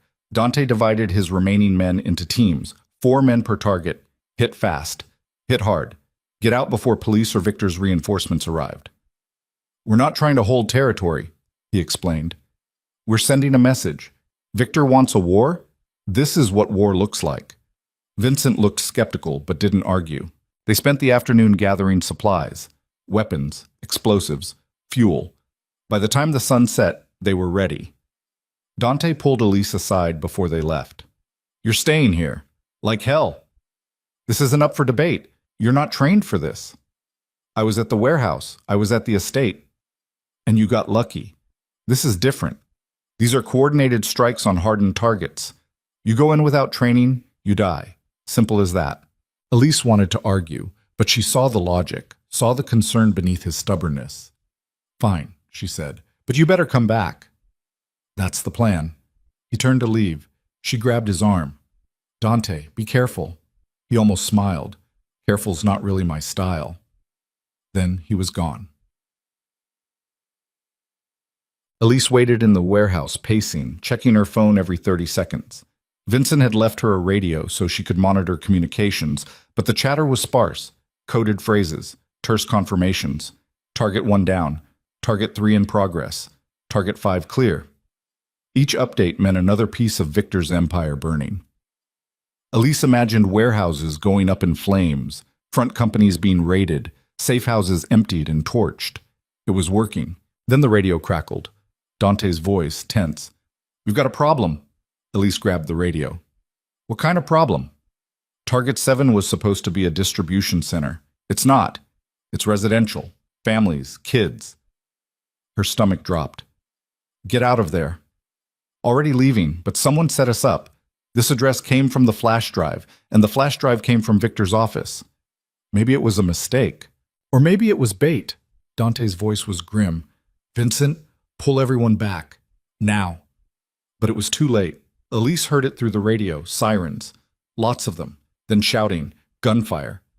"They were waiting for us," Vincent's voice, crackling with static. "It's a setup. They knew we'd—" The radio went dead. Elise's hands shook. "Dante? Vincent? Anyone?" Silence. She tried again and again. Nothing. Then her phone rang. Unknown number. She answered. "Hello?" Elise Carter. Victor's voice. Smooth, cultured, like they were discussing the weather. "We need to talk." Her blood went cold. "How did you get this number?" "I know everything about you, where you live, where your brother's being treated, what you had for breakfast 3 days ago." He paused. "I also know Dante Voss is currently surrounded by police on the south side. He has maybe 5 minutes before they breach his position." "You son of a bitch." Now, let's be civil. I'm calling to offer you a deal." "I'm not interested." "You haven't heard the terms yet. Here they are. You bring me the flash drive, and I let Dante live. You refuse, and he dies in police custody tonight. Heart attack. Very tragic." Elise's mind raced. "How do I know you'll keep your word?" "You don't. But consider the alternative. Dante dies, his organization collapses, and you go back to pouring drinks at the Monarch. Assuming you survive the week, of course. And Celine? That depends on how cooperative you are." Elise closed her eyes, felt the walls closing in. "Where do you want to meet?" "Riverside Hotel, penthouse suite. 1 hour. Come alone. Bring the drive." "And if I don't?" "Then I put a bullet in Celine's head and mail her to Dante piece by piece." The line went dead. Elise stood frozen, the phone still pressed to her ear. Her mind spun through options, scenarios, ways out. None of them good. If she went to Victor, she was dead. He'd take the drive and kill her.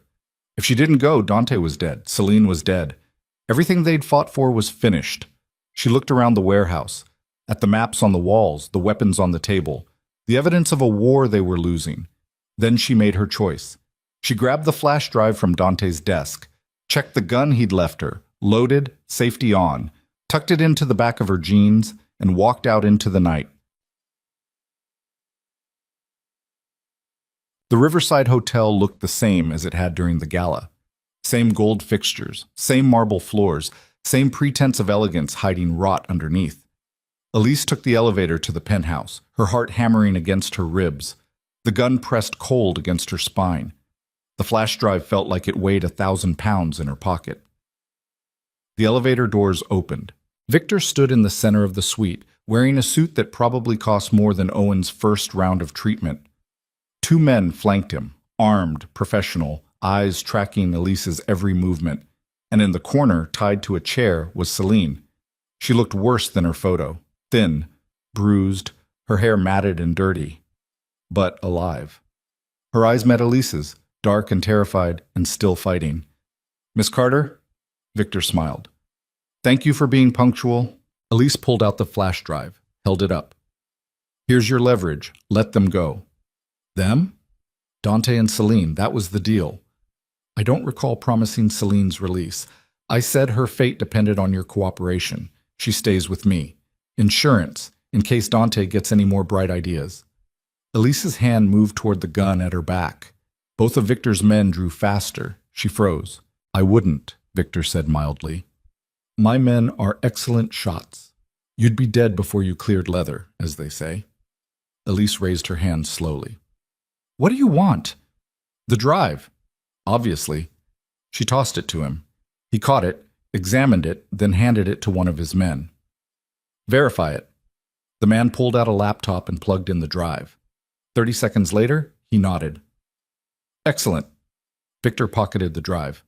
Now, about Dante. You said you'd let him live, and I will. He's already been released. The police received an anonymous tip about a gas leak in the building. Very heroic of them to evacuate everyone before it exploded. Elise's stomach twisted. What did you do? Saved his life.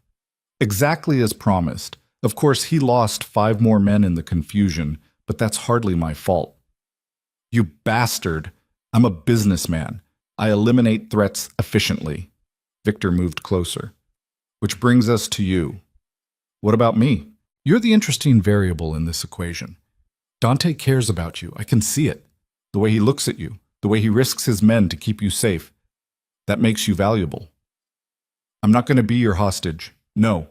You're going to be my message. Victor nodded to his men. They grabbed Elise before she could react. One twisted her arms behind her back. The other pressed a gun to her temple. Wait! Celine's voice, hoarse and cracking. Wait, please. Don't hurt her. Victor turned. Why not? Because she tried to help me. She didn't have to come here, but she did. Please, let her go. For a moment, Victor actually seemed to consider it. Then he shook his head. I'm afraid I can't do that. You see, Dante needs to understand that actions have consequences. He came into my home, killed my men, tried to steal my property. That requires a response. He pulled a gun from inside his jacket, walked toward Elise. She struggled, but the men holding her were too strong. The gun at her temple pressed harder. Tell Dante something for me, Victor said, raising his weapon. Tell him this is what happens when he forgets his place. The gun swung toward Celine. Elise screamed, No! The shot echoed through the suite. But it wasn't Victor who fired. It was the man holding Elise. He jerked once, blood blooming across his chest, then collapsed. The second man turned, raising his weapon. Another shot. He went down. Dante stepped through the penthouse door, gun raised, Vincent behind him with 3 more men. Victor spun, bringing his weapon around. Dante fired first. Victor's shoulder exploded. He dropped the gun, staggering backward, blood pouring between his fingers. You're dead, he gasped. The police never had me. That was you getting bad intel from a cop on my payroll. Dante advanced, his face a mask of cold fury. Did you really think I'd let Elise walk in here alone? Elise's mind spun. You knew? Vincent traced Victor's call. We've been in the building for 20 minutes, listening, waiting. He crossed to Celine and cut her free. She collapsed into his arms, sobbing. For a moment, Dante just held her, his sister, alive, finally within reach after 6 years of searching. Then he looked at Victor. You took everything from me, Dante said quietly. My sister. My men. 6 years of my life, and you thought a flash drive would save you? Victor laughed, wet and pained. You think you've won? This changes nothing. My organization is bigger than me. Kill me and someone else takes over. The network continues. You're right. Dante handed Celine to Vincent. That's why I'm not killing you. He pulled out his phone, made a call. It's done, he said. Send it. 30 seconds later, Victor's phone buzzed.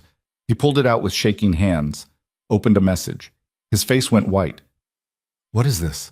He whispered. Everything on your flash drive, every name, every location, every dirty cop and judge and politician. I just sent it to every major news outlet in the country. By morning, your entire network will be front-page news. Victor stared at the phone, at the evidence of his empire about to crumble. You've destroyed us both.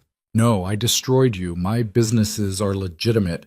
I made sure of that years ago, but yours, you're finished. Sirens wailed in the distance, getting closer. Real police this time, Dante said. The FBI, actually. Anonymous tip about a human trafficking ring operating out of the Riverside Hotel penthouse. Funny thing about anonymous tips, when they come with evidence, people pay attention. Victor tried to stand. His legs gave out. He slumped against the wall, blood pooling beneath him. Dante turned to leave, stopped, looked back.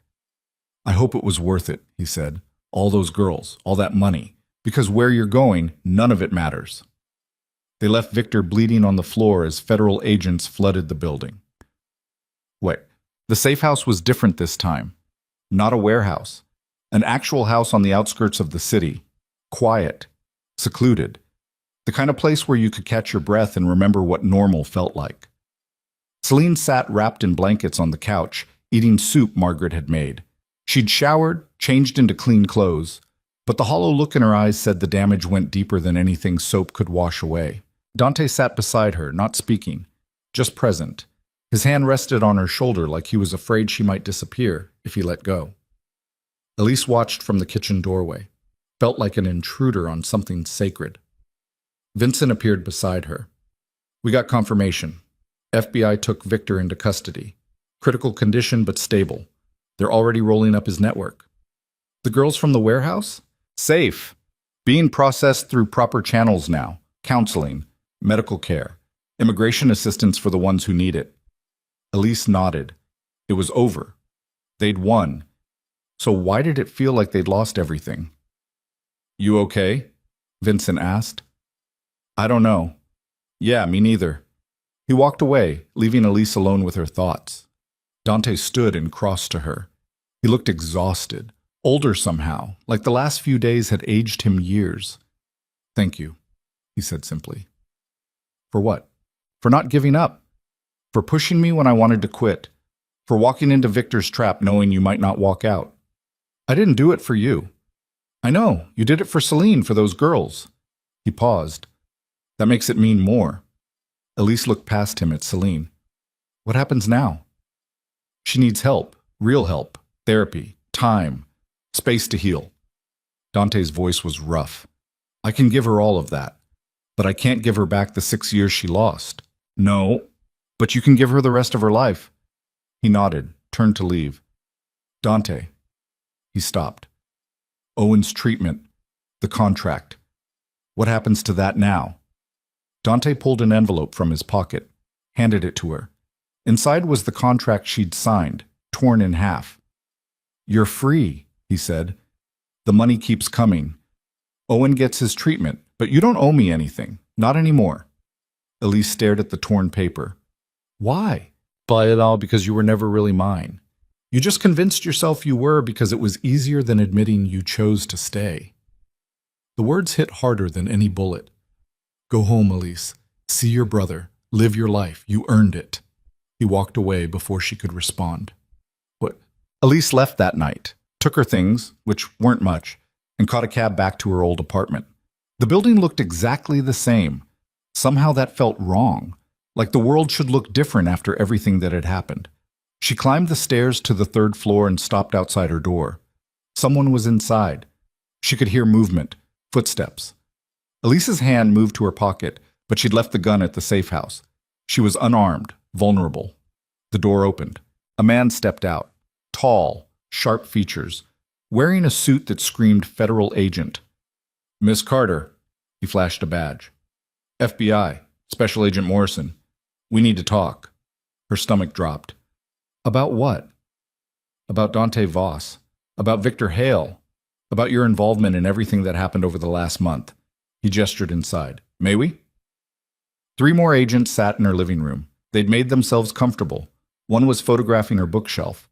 Another was going through her mail. "You have a warrant?" Elise asked. "We don't need one. You're not under arrest. Yet." Morrison sat in her chair. "But you are a person of interest in an ongoing investigation. We'd like your cooperation." "I don't know what you're talking about." "Don't you?" Morrison pulled out a tablet, showed her photos. Elise at the Monarch. Elise entering Dante's office building. Elise at the gala. And one more.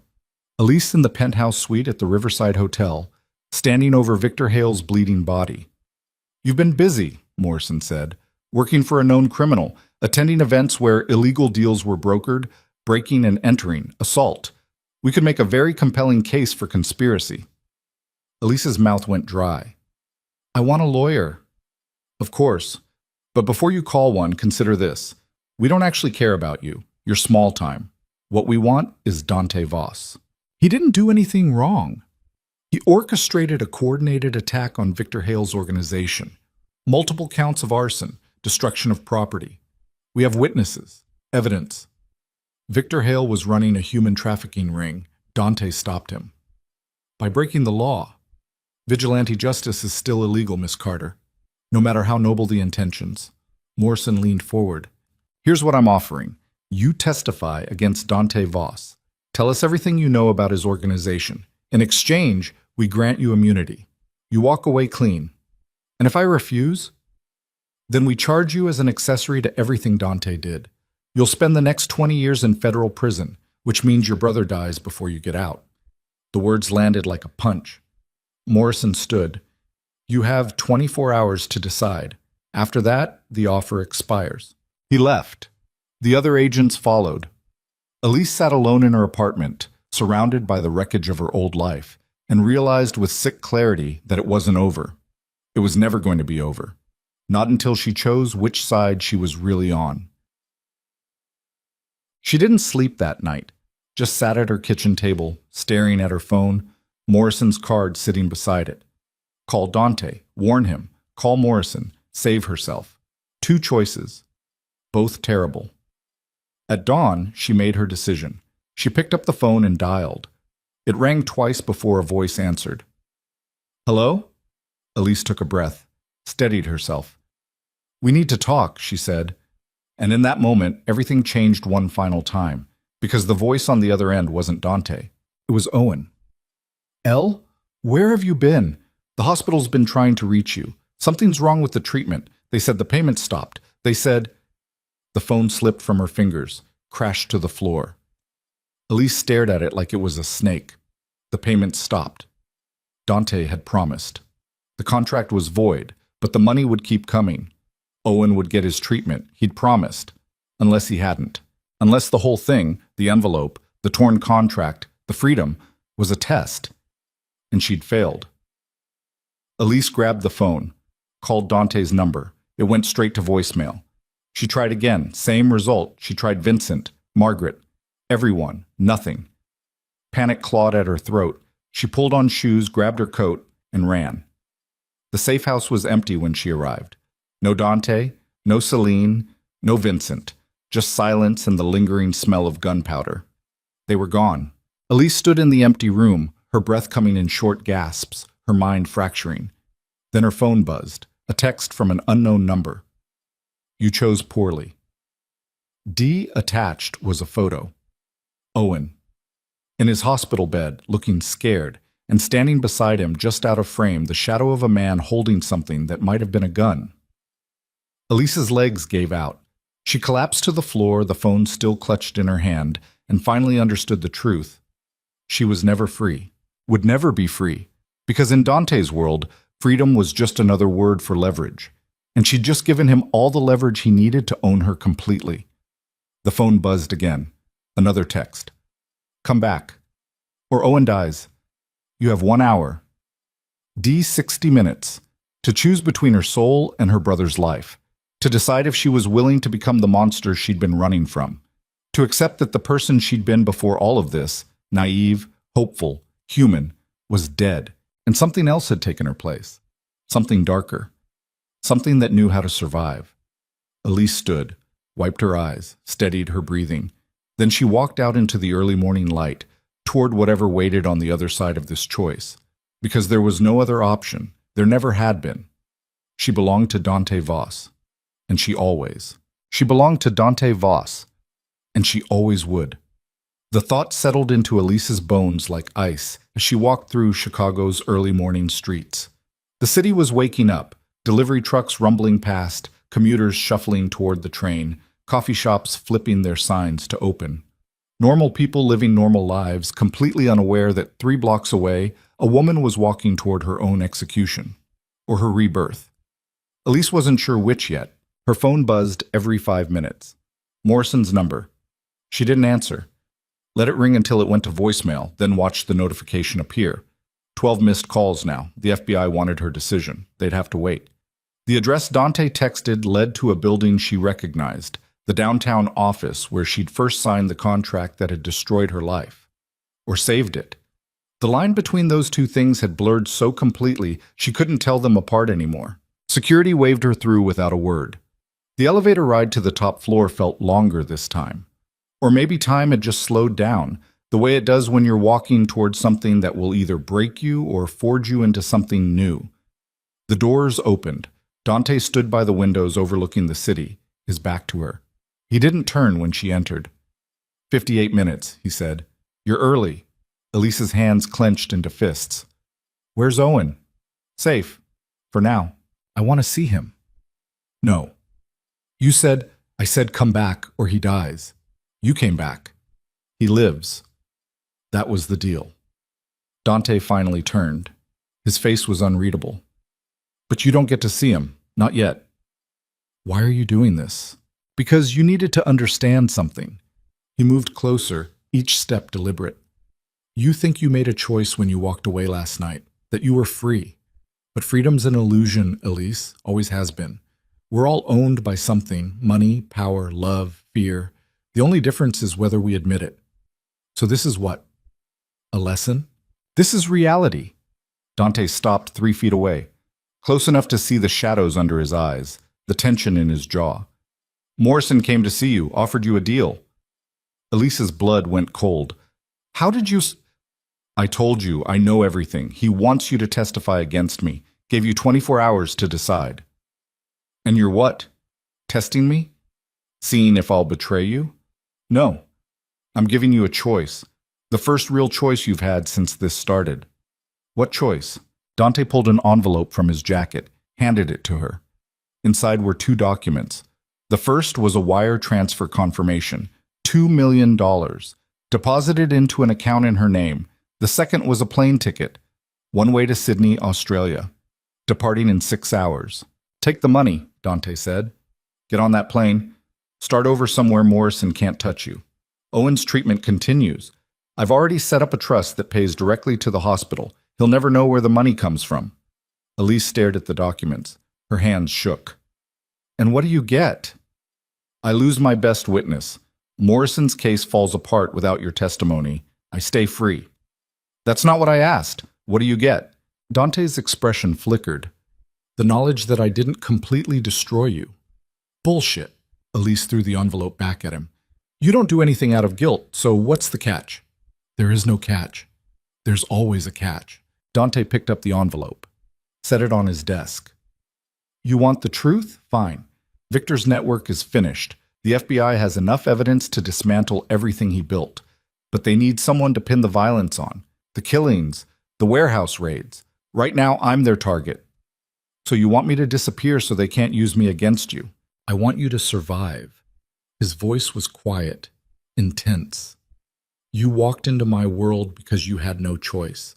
Because I gave you an impossible decision and you made the only one that would save your brother. Everything that came after, that's on me, not you. Elise laughed, bitter. You're actually trying to make yourself the villain here? I am the villain. No. You're a man who did terrible things for someone he loves, just like me. She moved closer. So stop pretending this is some noble gesture. You want me gone because it's convenient, because it ties up loose ends, not because you suddenly grew a conscience. Dante's jaw tightened. Believe whatever you want. I believe you're scared. Of what? Of me. Of what I represent. I'm the civilian who saw behind the curtain and didn't run screaming. I'm the variable you can't control. Elise stepped into his space, close enough to feel his breath. And that terrifies you because it means you actually give a damn whether I live or die. The air between them crackled. Dante's hand moved fast, gripping her chin, forcing her to meet his eyes. You don't know what you're talking about. Then prove me wrong.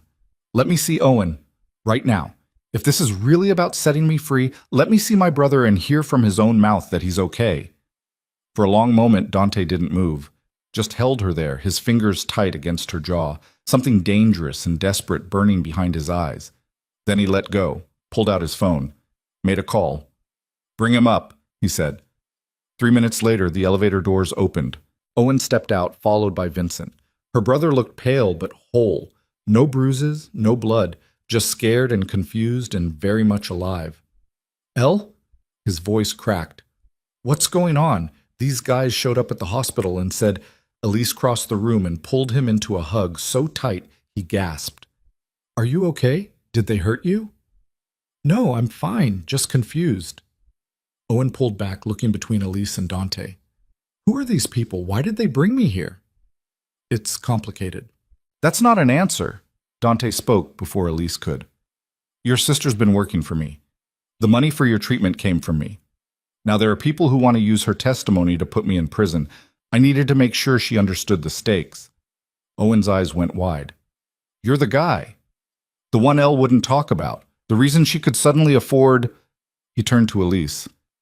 "Are you in trouble?" "I'm handling it." "That's not what I asked." Elise looked at her brother, 16 years old, fighting cancer, still trying to protect her.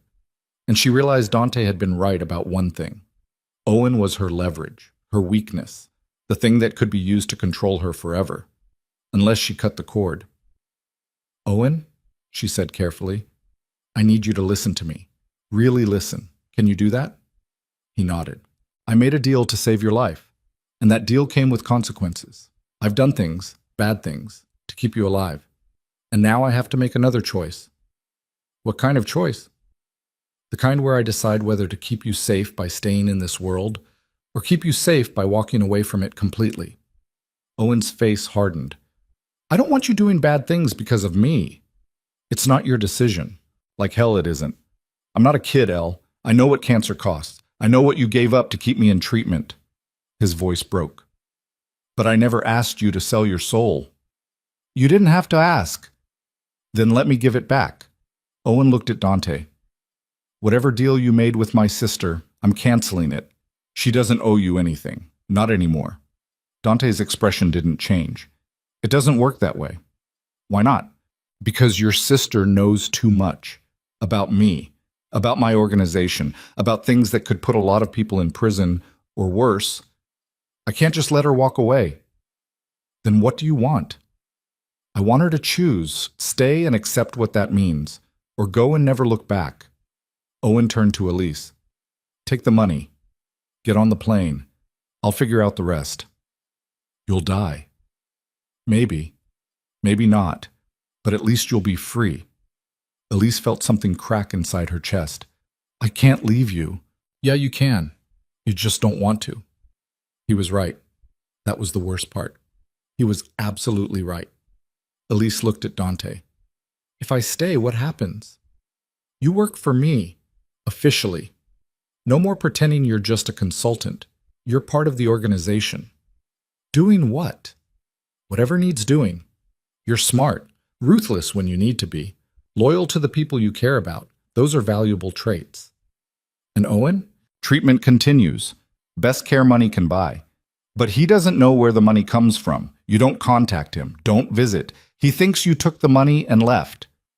Owen grabbed her arm. "Elle, don't." "It's the only way to keep you safe," Dante continued. "Morrison can't use you as leverage if you don't know anything. If your sister's just some ghost who disappeared and sends money from overseas, that's bullshit," Owen said. "She shouldn't have to..." "She doesn't have to do anything. It's her choice." Dante's eyes locked on Elise. "So choose." The room went silent. Elise looked at her brother, at the boy she'd raised after their mother died, the boy she'd worked 3 jobs to feed, the boy who'd survived leukemia and poverty and 1,000 small heartbreaks because she refused to let him quit. If she left, he'd be alone, but he'd be free. If she stayed, he'd be provided for. But she'd be damned. She thought about her mother, about the promise she'd made at the grave. Take care of him, no matter what. But her mother had never imagined this, never thought Elise would have to choose between her brother's life and her own soul. Elise took a breath, let it out slowly. "I'll stay," she said. Owen's face crumpled. "No, Elle, please." "I'll stay," she repeated, louder. "On one condition." Dante raised an eyebrow. "What condition?" "Celine, I want her safe, away from all this. New identity, new life. Somewhere you can never drag her back into your world. Done. And the girls from Victor's network, the ones we rescued, I want to know they're being taken care of. Real help, not just dumped into the system and forgotten. I'll set up a fund. Counseling, housing, job training. Whatever they need. And one more thing, Elise's voice hardened. You never use Owen against me again. Not as leverage, not as a threat, not as anything. He's off limits completely. Forever. Dante considered this, then nodded. Agreed. Then we have a deal. Owen made a sound like he'd been punched. Elle, you can't. It's already done. She turned to him, forcing her voice steady. You're going to leave here. Go back to the hospital. Finish your treatment. And when you're better, you're going to live your life. College, career, family. All of it. Without you. I'll send money. Make sure you have everything you need. But you can't contact me, can't try to find me. It's safer this way. For who? For both of us. Owen's eyes filled with tears. I hate this. I know. I hate it too. Elise pulled him into one last hug. Memorized the feel of it, his heartbeat against her chest, the smell of hospital soap in his hair, the way his shoulders shook as he tried not to cry. But you're going to survive. And that's all that matters. I love you, he whispered. I love you too. So much. She pulled back, looked him in the eyes. Now go. Don't look back. Just go. Vincent stepped forward, gentle for once. Come on, kid. I'll take you back. Owen let himself be led to the elevator, stopped at the doors, looked back one more time. Elise forced herself to smile, to wave. The doors closed. And just like that, her brother was gone. Elise stood frozen, her smile cracking, something vital bleeding out of her. She waited until she heard the elevator descend, waited until she was sure Owen was far enough away that he wouldn't hear. Then she turned to Dante and punched him in the face. He staggered back, more from surprise than force. His lips split, blood welled. Feel better? He asked calmly. No. Elise's hands shook. But it's a start. Dante wiped his mouth. Understandable. I need a minute. Take your time. She walked to the windows, pressed her forehead against the glass. The city sprawled below, millions of people going about their lives, completely unaware that 300 feet above them, someone had just traded everything for survival. Dante appeared beside her, didn't speak, just stood there. After a long silence, Elise said, You knew I'd choose this. I hoped you would. Why? Because you're wasted pouring drinks or running errands. You're smart enough to build something, ruthless enough to protect it. You just needed a reason to stop pretending you were anything else. And you gave me that reason. I gave you a choice. You made it. Elise laughed, empty. Some choice, damn my brother or damn myself. Welcome to my world. Every decision's like that. Does it get easier? No, you just get better at living with it. She turned to face him. So what now? You own me. What are you going to do with me? Dante's expression shifted. I don't own you. You just made me give up my brother to work for you. That's ownership. No, that's partnership. He moved closer. I'm not going to make you do anything you don't choose to do, but I am going to ask you to help me finish what we started. Victor's in federal custody. His network's dismantled. What's left to finish? The FBI has Victor, but they don't have everyone. His organization had layers, people who worked for him who slipped through the cracks, buyers, distributors, corrupt officials who helped him operate. Dante's voice went cold. I want them all, every single one, and I need someone I trust to help me hunt them down. Why me? Because you saw what Victor's network did. You looked those girls in the eyes. You understand what's at stake in a way my men never will. He paused. And because you're the only person who's ever told me no and lived. Elise studied his face, saw the exhaustion there, the weight of 6 years searching for his sister, the scars of choices that had carved away pieces of his humanity until only the essential parts remained. Okay, she said. I'll help you, but we do this my way. Which is? No more innocent people caught in the crossfire, no more warehouses full of families. We target the guilty. Only the guilty. And when this is over, you let the rest of it go. The rest of what? The empire. The control. The need to own everything you touch. Elise held his gaze. You wanted your sister back. You got her. Now let that be enough. Dante was quiet for a long time. Then he extended his hand. Deal. She shook it. His grip was firm, final. They just made a pact that would either save them both or destroy them completely. Elise wasn't sure which. Wasn't sure she cared anymore. All she knew was that the person she'd been before, the waitress scraping by, the sister sacrificing everything, the woman who believed in simple choices between right and wrong, was gone. In her place stood someone harder, sharper, someone who understood that survival meant accepting darkness and learning to wield it like a weapon. Someone dangerous. Come on. The next 72 hours moved like a hurricane. Dante pulled together everything he had, files, contacts, information Victor's flash drive had revealed. Names poured out like water from a broken dam, federal agents on Victor's payroll, judges who'd dismissed trafficking cases, politicians who'd taken bribes to look the other way. And deeper down, the real architects, the people who'd funded Victor's operation, who'd created demand for what he supplied. Elise set up operations in Dante's downtown office, turning the top floor into a war room. Maps covered the walls, photos of targets connected by red string, bank records and wire transfers documenting money flows. Vincent supervised security, rotating guards, making sure no one got in or out without clearance. Margaret arrived with food, coffee, whatever they needed to keep working. And Celine, recovering in a private facility outside the city, sent messages through Dante. Don't stop. Find them all. On the second day, Morrison showed up. Security tried to stop him. He flashed a warrant. Elise Carter, he said, standing in the doorway with 4 agents behind him. You're under arrest for conspiracy to commit arson, destruction of federal evidence, and obstruction of justice. Elise stood slowly. I haven't done anything. You were present at multiple crime scenes. You aided and abetted Dante Voss in criminal activities. You failed to report human trafficking when you had knowledge of it. Morrison pulled out handcuffs. You have the right to remain. She has immunity, Dante said. Morrison stopped. What? Elise Carter has full immunity, granted by your own office. Check your records. Morrison's face went red. Bullshit. I never... Not you, your boss. I gave him something he wanted more than he wanted me.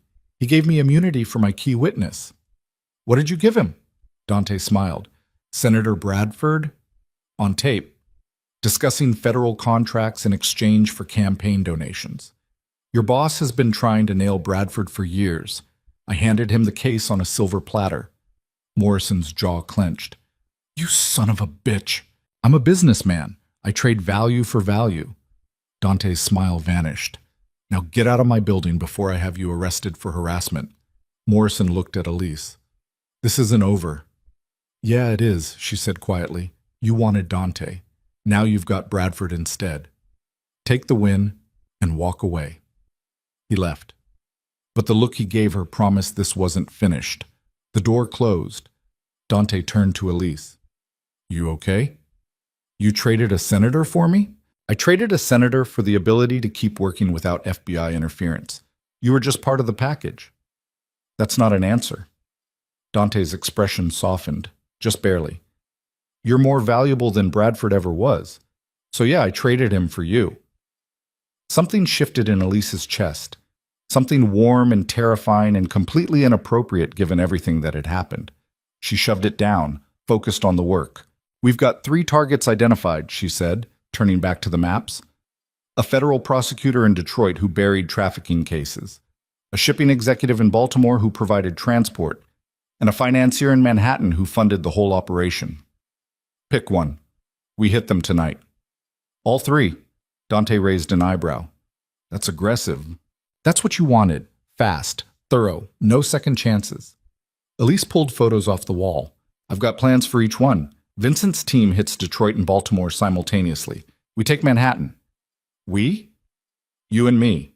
The financier's the big fish. He's got security, connections, money to burn. We need to hit him personally. Make him understand that his empire's over. You realize he'll try to kill us. Then we kill him first. Dante studied her. You've changed. Yeah, I have. Elise met his eyes. You made sure of that. Regret it? She thought about Owen, about her mother, about the woman she used to be. Ask me again when this is finished. What? New York City at night looked like every crime movie Elise had ever seen. Wet streets reflecting neon, steam rising from subway grates, the kind of darkness that hid 1,000 sins. The financier's name was Richard Castellano. 62. Self-made billionaire. Philanthropist.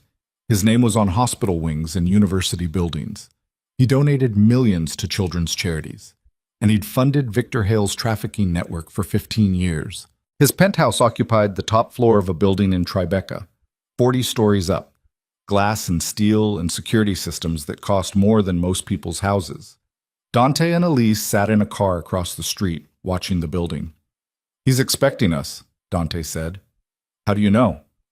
Because I sent him a message 3 hours ago, told him I had evidence linking him to Victor, gave him a chance to negotiate. And? He invited us up, said we could discuss terms. Elise's stomach tightened. It's a trap. Probably. So we're walking into it anyway? Unless you've got a better idea. She didn't. And Castellano needed to pay. Not with money or lawyers or political favors. With everything. They crossed the street, entered the building, took the elevator to the 40th floor. The doors opened onto a private foyer. Marble floors. Original artwork. A guard stood beside double doors leading into the penthouse. Weapons, he said. Dante handed over his gun. So did Elise. The guard patted them down. Thorough, professional, then opened the doors. Inside, the penthouse was exactly what Elise expected. Floor-to-ceiling windows overlooking the city, furniture that probably cost 6 figures, everything designed to communicate power, wealth, untouchability. Richard Castellano stood by the windows, drink in hand. He was smaller than Elise expected. 5'8", maybe 5'9". Soft around the middle. Expensive suit that couldn't hide the fact he had never done a hard day's labor in his life. Mr. Voss, he said smoothly, and you must be Miss Carter. Please, sit. They sat. Castellano settled across from them, crossing his legs. So, you have evidence connecting me to Victor Hale's unfortunate enterprise. I assume you're here to negotiate a price for your silence. No, Dante said. I'm here to tell you you're finished. Castellano's smile didn't waver. I don't think so. The FBI has Victor's records. Your name's all over them. Wire transfers, email correspondence, meeting notes. You funded his entire operation. You're bluffing. If the FBI had that evidence, they'd have arrested me already. They don't have it yet. I do. And tomorrow morning, I'm giving it to them. Dante leaned forward. But tonight, I wanted to look you in the eye and tell you exactly what kind of monster you are. Monster? Castellano laughed. I'm a businessman. I saw an opportunity to invest in a profitable enterprise. If Victor chose to operate illegally, that's on him. You knew what he was doing. You funded it. You're just as guilty. Prove it. I will. In court. In front of a jury. In every newspaper and news channel in the country. Dante's voice went cold. By the time I'm done, your name will be synonymous with human trafficking. Your charities will collapse. Your friends will abandon you, and you'll spend the rest of your life in a federal prison being someone's bitch. Castellano's smile finally faded. You're making a mistake. No. You made the mistake. You thought money protected you. It doesn't. Money protects everyone. You should know that better than anyone, Mr. Voss. After all, you're just like me, a criminal who convinced himself he's legitimate. The difference, Dante said quietly, is I never pretended to be anything else. Castellano stood. I think we're done here. Not quite. Elise pulled a flash drive from her pocket, set it on the table. That's everything. Every file, every transaction, every piece of evidence that proves you funded Victor's network. I'm giving it to the FBI tomorrow. Then why show it to me tonight? Because I wanted you to know it was coming. I wanted you to spend the next 12 hours knowing your life is over and there's nothing you can do to stop it.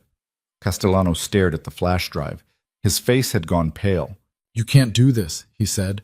Watch me. He lunged for the drive. Elise was faster, grabbed it, stepped back. Castellano's hand went to his pocket, pulled out a small pistol. "Give it to me," he said. His hand shook. "Now." Dante stood slowly.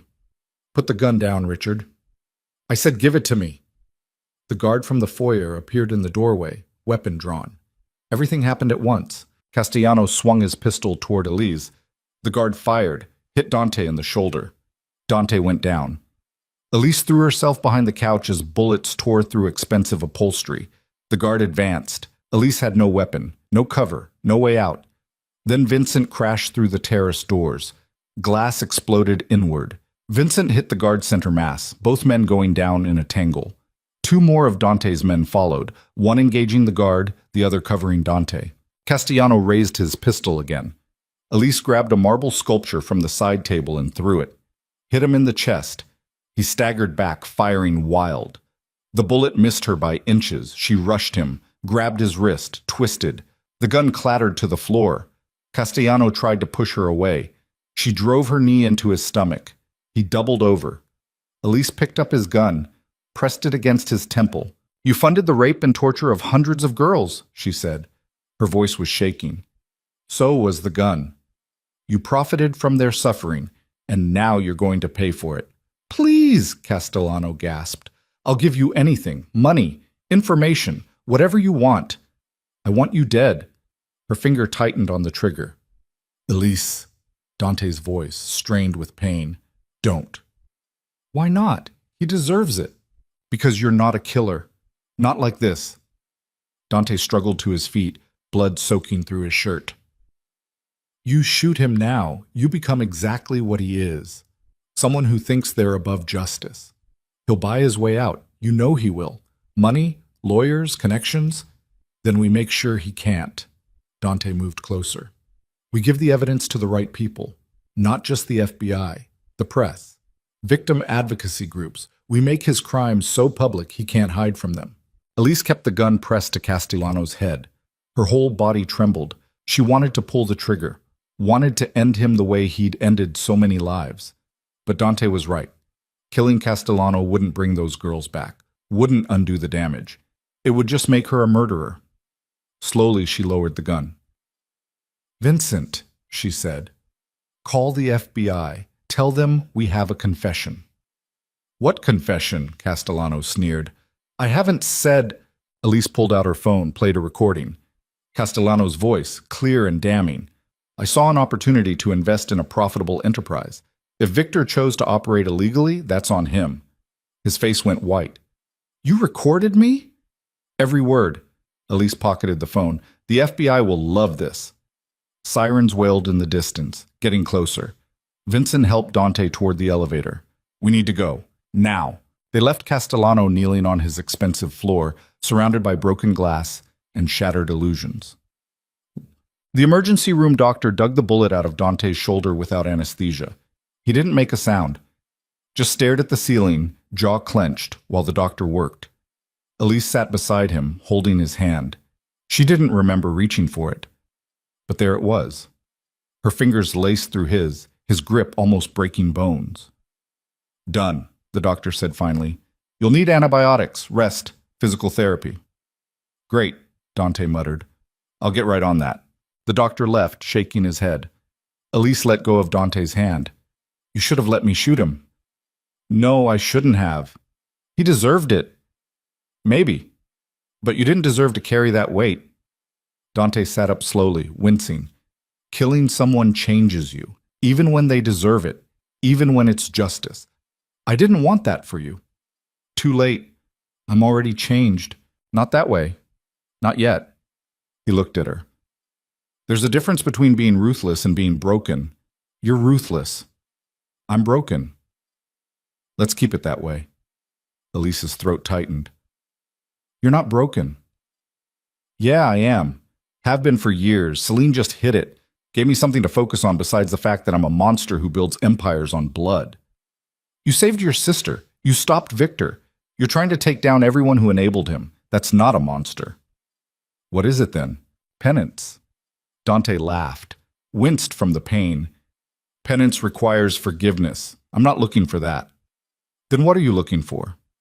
He was quiet for a long time. Then, balance. Between what I've done and what I can still do. Between the darkness and whatever light's left. You find it yet? Working on it. His phone buzzed. He checked it. His expression shifted. What? Elise asked. Detroit and Baltimore are done, both targets in custody. Vincent's team got everything we needed. And Castellano? FBI took him an hour ago. The recording sealed it. He's going away for life. Elise felt something loosen in her chest. So it's over. Yeah, it's over. They sat in silence. Outside, dawn was breaking, pale light washing over the city, turning everything soft and gold. Elise thought about Owen, about the choice she'd made, about the woman she'd become.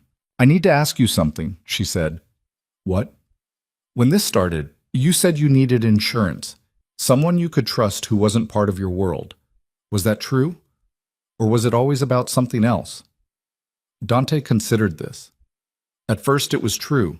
I needed someone Victor wouldn't suspect, someone who could move through his world without triggering alarms. And later? Later you became more than that. More how? He met her eyes. You became the person who reminded me what I was fighting for. Not territory or money or power. The people who couldn't fight for themselves. The girls in that warehouse. Celine. Even Owen. His voice went quiet. You made me remember that some things are worth more than survival. Elise's breath caught. Don't, Dante said. Don't read into it. I'm still a criminal, still dangerous, still everything you should run from. I know. Then why aren't you running? Because I'm dangerous too now, and maybe that's what we need. Two broken people trying to build something that isn't completely terrible. Dante smiled. Actually smiled. Not the cold calculation she was used to, but something genuine. You're insane, he said. Yeah, probably. His phone buzzed again. This time the smile vanished. What is it? Elise asked. Dante stared at the screen. Vincent found something in Castellano's files. What? A name. Someone who was involved with Victor's network but kept themselves completely hidden. No direct contact, no paper trail, just payments routed through so many shell companies it took our hackers 3 days to trace it. Who? Dante turned the phone toward her. On the screen was a photo, and a name that made Elise's blood turn to ice. Dr. Sarah Reyes, Owen's oncologist, the woman who'd been treating her brother for 2 years, the woman Elise had trusted with his life. No, Elise whispered. That's impossible. Vincent, sure. The payments match up. She's been on Victor's payroll since before Owen started treatment. But she saved him. She's the reason he's alive. Or she kept him sick long enough to control you through him. The words hit like bullets. Elise grabbed the phone, stared at Dr. Reyes's photo, at her kind eyes and tired smile, at the monster hiding behind them. Where is she?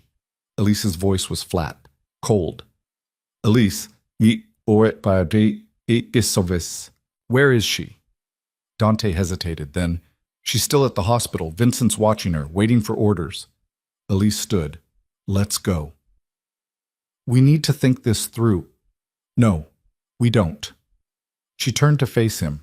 She used my brother as a weapon, kept him sick to keep me compliant. She's the reason I'm here, the reason I made every choice that led to this moment. And what are you going to do when you find her?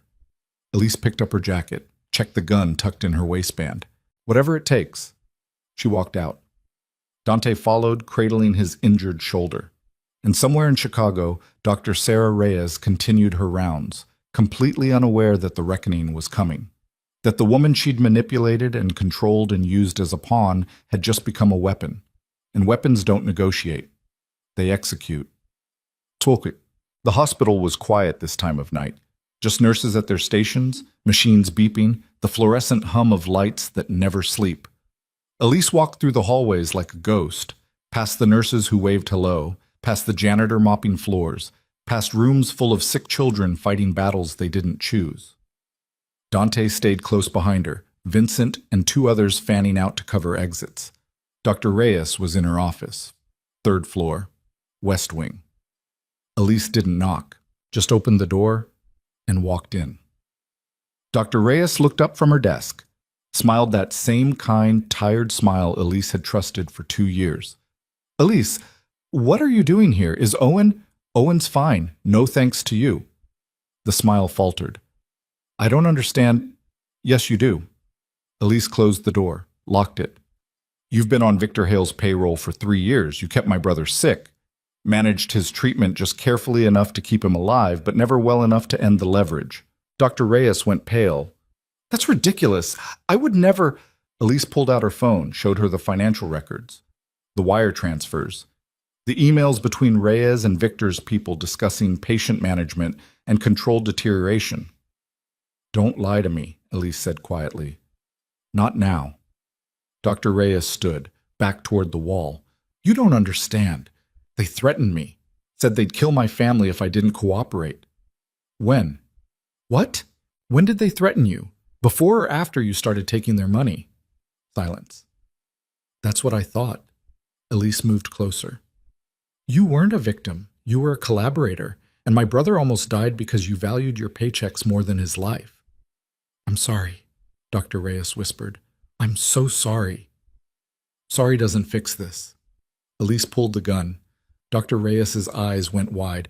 Please, please, I have children. So did the girls in Victor's network. Didn't stop you from helping him. I didn't know what he was doing with the money. You knew enough. Elise's finger tightened on the trigger. Behind her, Dante spoke. Elise, don't do this. Why not? She deserves it. Because the police are already on their way. Vincent called them. They'll arrest her. She'll go to prison. Justice will happen.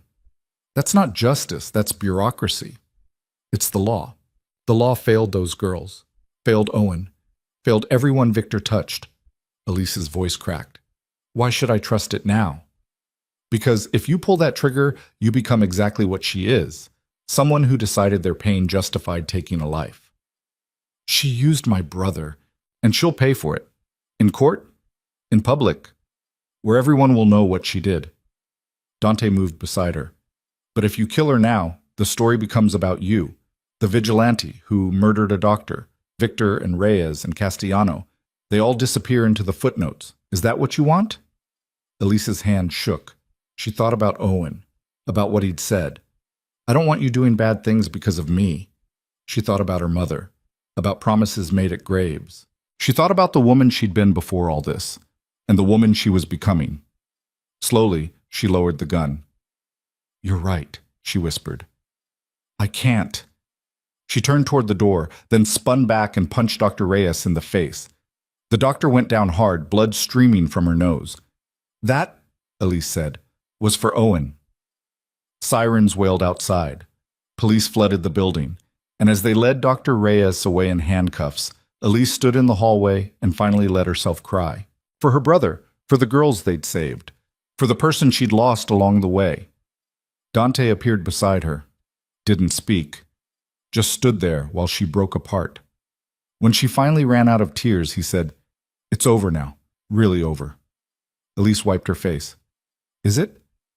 Victor's in prison, Castellano's arrested, Reyes is done. Everyone who enabled them is either in custody or running scared. And us? We rebuild, figure out what comes next. What does come next? Dante looked at her. That depends on what you want. Elise thought about that, about choices and consequences, and the impossible math of survival. I want my brother to live, she said. I want those girls to heal. I want to wake up one day and not feel like I'm drowning. That's a start. What about you? What do you want? Dante was quiet for a long time. Then, I want to be someone my sister doesn't have to be ashamed of. She's not ashamed of you. Not yet. They stood in the hospital hallway as dawn turned the windows gold. Two people who'd walked through hell and somehow made it out the other side.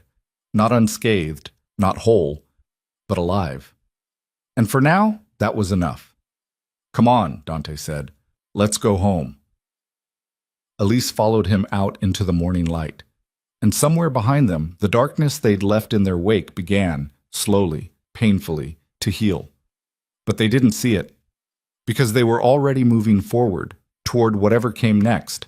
Together, home turned out to be the mansion Elise had walked away from 3 days ago, except now it felt different. Less like a prison, More like a fortress built by people who'd learned that safety was something you created, not something you found. Margaret met them at the door, her eyes widening when she saw Dante's blood-stained shirt and the hollowness in Elise's face. "Sweet mercy," she whispered. "What happened?" "Long story," Dante said. "Is Celine awake?" "She's in the garden, been out there since sunrise." Dante nodded and headed upstairs to change. Elise stood in the foyer, suddenly exhausted beyond measure. Her legs felt like water. Her hands wouldn't stop shaking. Margaret guided her to a chair. "Sit before you fall down." Elise sat, stared at nothing. "When's the last time you slept?" Margaret asked. "I don't remember." "8?" Same answer. Margaret disappeared and returned with tea and toast, forced both into Elise's hands. "Eat. You're no good to anyone if you collapse." Elise ate mechanically. The food tasted like cardboard, but her body needed fuel, so she swallowed it anyway. When Dante came back down, shoulder bandaged, wearing clean clothes, he looked almost human again. Almost. "Come on," he said to Elise. "There's someone who wants to meet you." She followed him through the house and out into the gardens. Dawn had given way to full morning, sunlight filtering through trees that had probably stood here longer than any of them had been alive. Celine sat on a bench near a fountain. She looked better than she had in the penthouse. Cleaner, healthier, but still fragile. Like someone recovering from a wound that went too deep to see. She looked up as they approached. Her eyes, so much like Dante's, tracked Elise with careful assessment. "This is her?" Celine asked. Dante nodded. "Celine, this is Elise Carter. Elise, my sister Celine." Elise extended her hand. "It's good to finally meet you, really meet you." Celine took it. Her grip was stronger than Elise expected. "Dante told me what you did, what you risked. Thank you. I didn't do it alone." "No, but you didn't have to do it at all. You could have walked away. Most people would have." Celine glanced at her brother. "Most people did." Dante looked away. The guilt in his expression was stark. "He never stopped looking for you," Elise said quietly. "Every decision he made for 6 years was about finding you." "I know. He told me." Celine's voice was soft, sad. "But knowing doesn't change what happened. Doesn't erase the things I saw, the things that were done. No, it doesn't. Will it get easier, eventually?" Elise thought about the warehouse, about Kyle's body, about the gun in her hand aimed at Dr. Reyes. "I don't know," she admitted. "I hope so." Celine smiled, small and broken, but real. "That's more honest than what everyone else has been telling me." They sat together in silence. 3 people who'd walked through different versions of hell and somehow found their way back. After a while, Celine stood. "I'm going to take a walk. Alone, if that's okay." Dante tensed. I need to be alone sometimes, to remember I can be." Her voice was gentle but firm. "I'll stay on the grounds. I promise." He nodded reluctantly. Celine walked away, disappearing into the trees.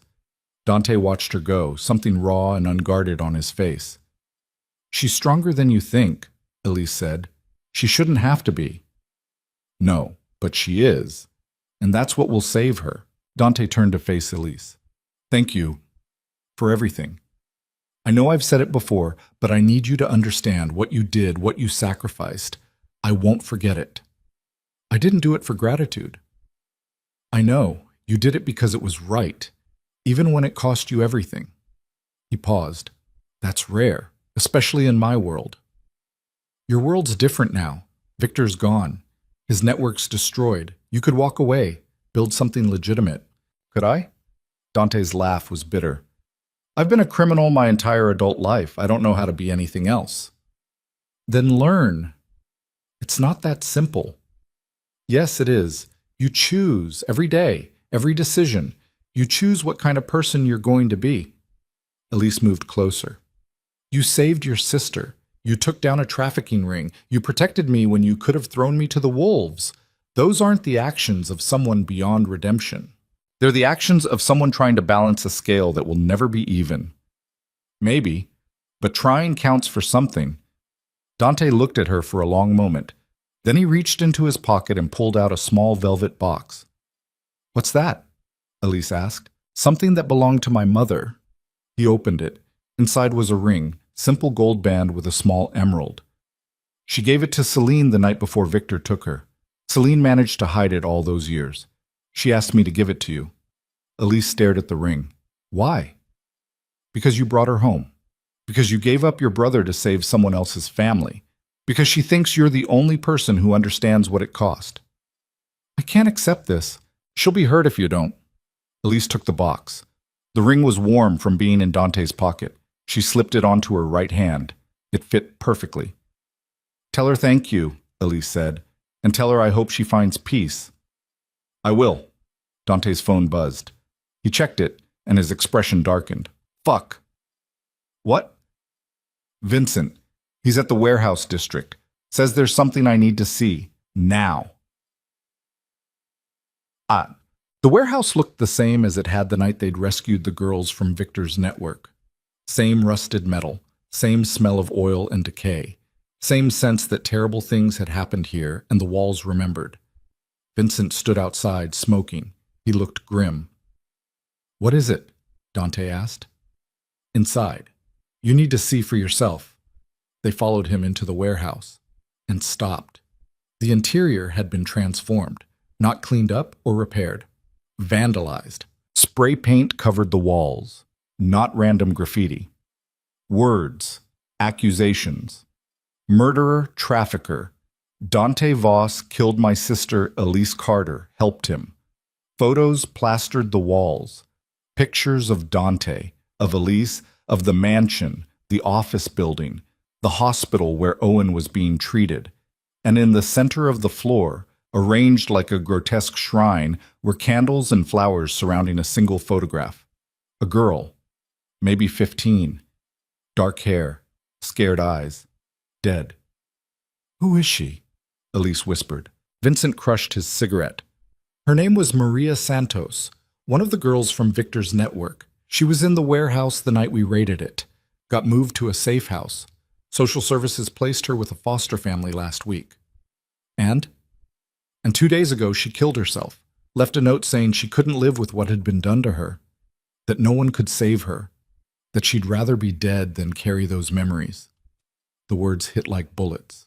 Elise moved closer to the photograph, studied the girl's face, tried to remember if she'd seen her that night in the warehouse. She couldn't.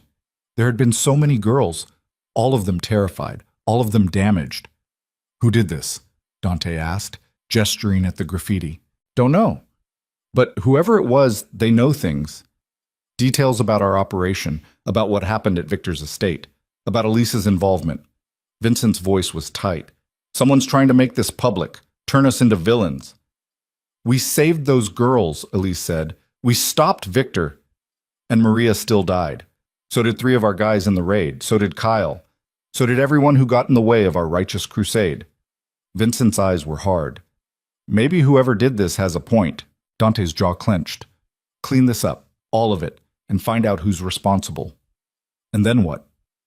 Then we have a conversation about the difference between justice and revenge. Vincent left. Elise stood alone with Dante in the vandalized warehouse, Maria's photo staring up at them from the floor. She's right, Elise said finally. Who? Maria, in her note. No one could save her, not really. We got her out of that warehouse, but we couldn't get the warehouse out of her. We did what we could. Did we? Or did we just make ourselves feel better by pretending rescue was the same as healing? Dante turned to face her. What are you saying? I'm saying maybe we won. Maybe we took down Victor and Castellano and everyone who enabled them. But the girls are still broken. The families are still destroyed. And we're standing in a warehouse full of evidence that our victory came at a cost we didn't want to count. So what? We should have done nothing? Let Victor keep operating? No, we should have done more. Not just stop the network, actually help the survivors. Made sure they had support, real support, not just social services and thoughts and prayers. We set up a fund. A fund isn't enough. Money doesn't heal trauma. It doesn't give them back their lives. Dante was quiet for a long moment. Then he pulled out his phone, made a call. Margaret, I need you to set up a meeting. Everyone involved in the victim's fund. Therapists, social workers, anyone who works with trafficking survivors. He paused. Because we're changing how we do this. Not just money, real resources, housing, education, whatever they need for as long as they need it. He hung up and looked at Elise. Better? It's a start. You're never satisfied, are you? Not until the job's actually done. Something shifted in Dante's expression. Respect, maybe, or recognition. You're going to be trouble, he said. You have no idea. 3 weeks later, Elise stood in a community center on the south side. The building was old but clean, windows letting in afternoon light that made everything look almost hopeful. 15 girls sat in a circle, ages ranging from 14 to 23, all survivors of Victor's network, all trying to figure out how to live with what had happened to them. A therapist led the group. Elise sat in the back, observing. This was the third center they'd opened. There would be more, as many as it took. After the session ended, one of the girls approached Elise, young, maybe 16. She'd been in the Gary warehouse the night of the raid. You're the one who was there, the girl said, when they rescued us. I was there. Everyone says you're the reason we got out, that you convinced him to come for us. Elise shook her head. He would have come anyway. I just helped. Still, thank you. The girl hesitated. Is it true what they're saying? That the man who saved us is also a criminal? Yes. And you work for him? Yes. The girl processed this. That's fucked up. Yeah, it is. But you're here now, helping, trying to. Why? Elise thought about Maria, about the photograph in the warehouse, about all the girls who'd been saved but not healed. Because getting you out was only the first step, making sure you survive what comes next. That's the real work. The girl nodded slowly. Can I ask you something? Sure. Does it get better, eventually? It was the same question Celine had asked, the same question Elise had been asking herself for weeks. I don't know, she admitted, but I think if we keep choosing to live, really live, not just survive, it has to. Otherwise they win. The people who hurt us. And I refuse to let them win. The girl's eyes filled with tears. Me too. She walked away. Elise stood alone in the community center, surrounded by evidence of damage and healing happening simultaneously. Her phone buzzed, a text from Dante. How'd it go? Hard. Good. Both. Come home. There's something we need to discuss. Elise pocketed her phone and headed for the door.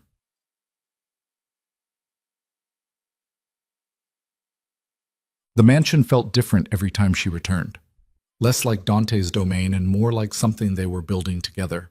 A place that held darkness and light in equal measure. She found him in the study with Vincent and 3 other men she didn't recognize. They all looked up when she entered. Gentlemen, Dante said, this is Elise Carter. Elise, meet Chicago's new task force on human trafficking. Federal, local, state. All coordinating for the first time in history. One of the men stepped forward. Agent Martinez, FBI. We wanted to thank you personally for the evidence you provided on the Castellano case. It's already led to 14 additional arrests. I'm glad it helped. More than helped. You broke open a network we'd been trying to infiltrate for years. Martinez glanced at Dante. And despite Mr. Voss's complicated history, we're here to discuss potential cooperation moving forward. Elise raised an eyebrow. Cooperation? Mr. Voss has offered to use his resources and contacts to help identify trafficking networks operating in the Midwest. In exchange, we're willing to overlook certain past activities and provide immunity for any information he shares. You're making him a confidential informant. We're making him an asset. There's a difference. Dante's expression was unreadable. I told them I'd only do it if you agreed. Why? Because you're the reason I'm doing it at all. And because if this is going to work, I need someone making sure I don't cross lines I can't come back from. Elise looked at the agents, at Vincent, at Dante. What lines? She asked. We're not asking Mr. Voss to commit crimes, Martinez said, just to share intelligence, names, locations, patterns he recognizes from his time in adjacent industries. And if he does commit crimes, then the deal's off and he goes to prison. Simple as that. Elise turned to Dante. You're serious about this? Victor's network wasn't the only one. There are others, smaller, smarter, and they're still operating. His voice was quiet. I spent 6 years looking for Celine. Found her. But there are thousands of other Celines still out there. If I can help find them, if I can use everything I know about how these networks operate to tear them apart, then maybe the scale starts to balance. Or maybe you get yourself killed. That's a possibility. And you're okay with that? I'm okay with trying to be something other than what I've been. Elise studied his face, saw the exhaustion there, the weight of choices that had carved him down to bare bone and will. She turned to Martinez. I have conditions. Such as? Complete transparency. I see every piece of intel Dante provides. I verify it. If I think he's crossing a line, I pull him out. No arguments. And if we disagree with your assessment, then the deal's off and you lose your asset. Martinez looked at his colleagues. Some silent communication passed between them. Agreed, he said finally. They spent the next hour going over details. Protocols. Chain of command. What constituted acceptable intelligence gathering versus entrapment. When the agents finally left, Vincent following them out, Elise and Dante were alone. You didn't have to do that, he said. Yes, I did. Someone needs to make sure you don't get yourself killed trying to be a hero. I'm not a hero. No, but you're trying, and that's more than most people do. Dante moved to the window, looked out over the grounds where Celine was walking with Margaret, the two of them talking quietly. I don't know how to do this, he admitted. Be legitimate. Work with the FBI. Pretend I'm anything other than a criminal playing at redemption. Then don't pretend. Be exactly what you are. Someone who did terrible things and is trying to do better. No one's asking for perfection. What are they asking for? Effort, honesty, a willingness to keep choosing the harder right over the easier wrong. Elise joined him at the window. You saved your sister. That was personal. Now you're choosing to save people you don't know, people who can't give you anything in return. That's different. That's growth. Or stupidity. Maybe both. Dante smiled. Actually smiled. Not the cold calculation she'd first known, but something warm and real. You're good at this, he said. At what? Making me believe I'm not completely broken. You're not. Just damaged. There's a difference. Is there? Yeah. Broken things can't be fixed. Damaged things can heal if you give them time and space and the right conditions. And what are the right conditions for someone like me? Elise considered this. Probably someone who isn't afraid to call you on your bullshit, who sees what you've done and still thinks you're worth saving, who's been through their own version of hell and came out the other side knowing that survival's a choice you make every day. Someone like you. Someone like me. The words hung in the air between them, heavy with implications neither of them was quite ready to examine. Dante turned to face her fully. What do you want, Elise? Really want. Not for Owen. Not for the girls in those centers. For you.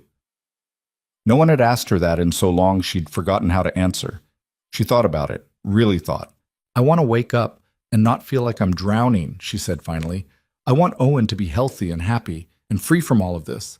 I want those girls to heal. And I want to believe that what we did, all the terrible choices and impossible costs, actually meant something. It did. How do you know? Because we're standing here. Because Celine's alive. Because there are girls in those centers who wouldn't be there without us. Because even one life saved is worth whatever it cost. Is it? Maria didn't think so. Dante's expression darkened. Maria was failed by a system that didn't know how to help her. That's not on us.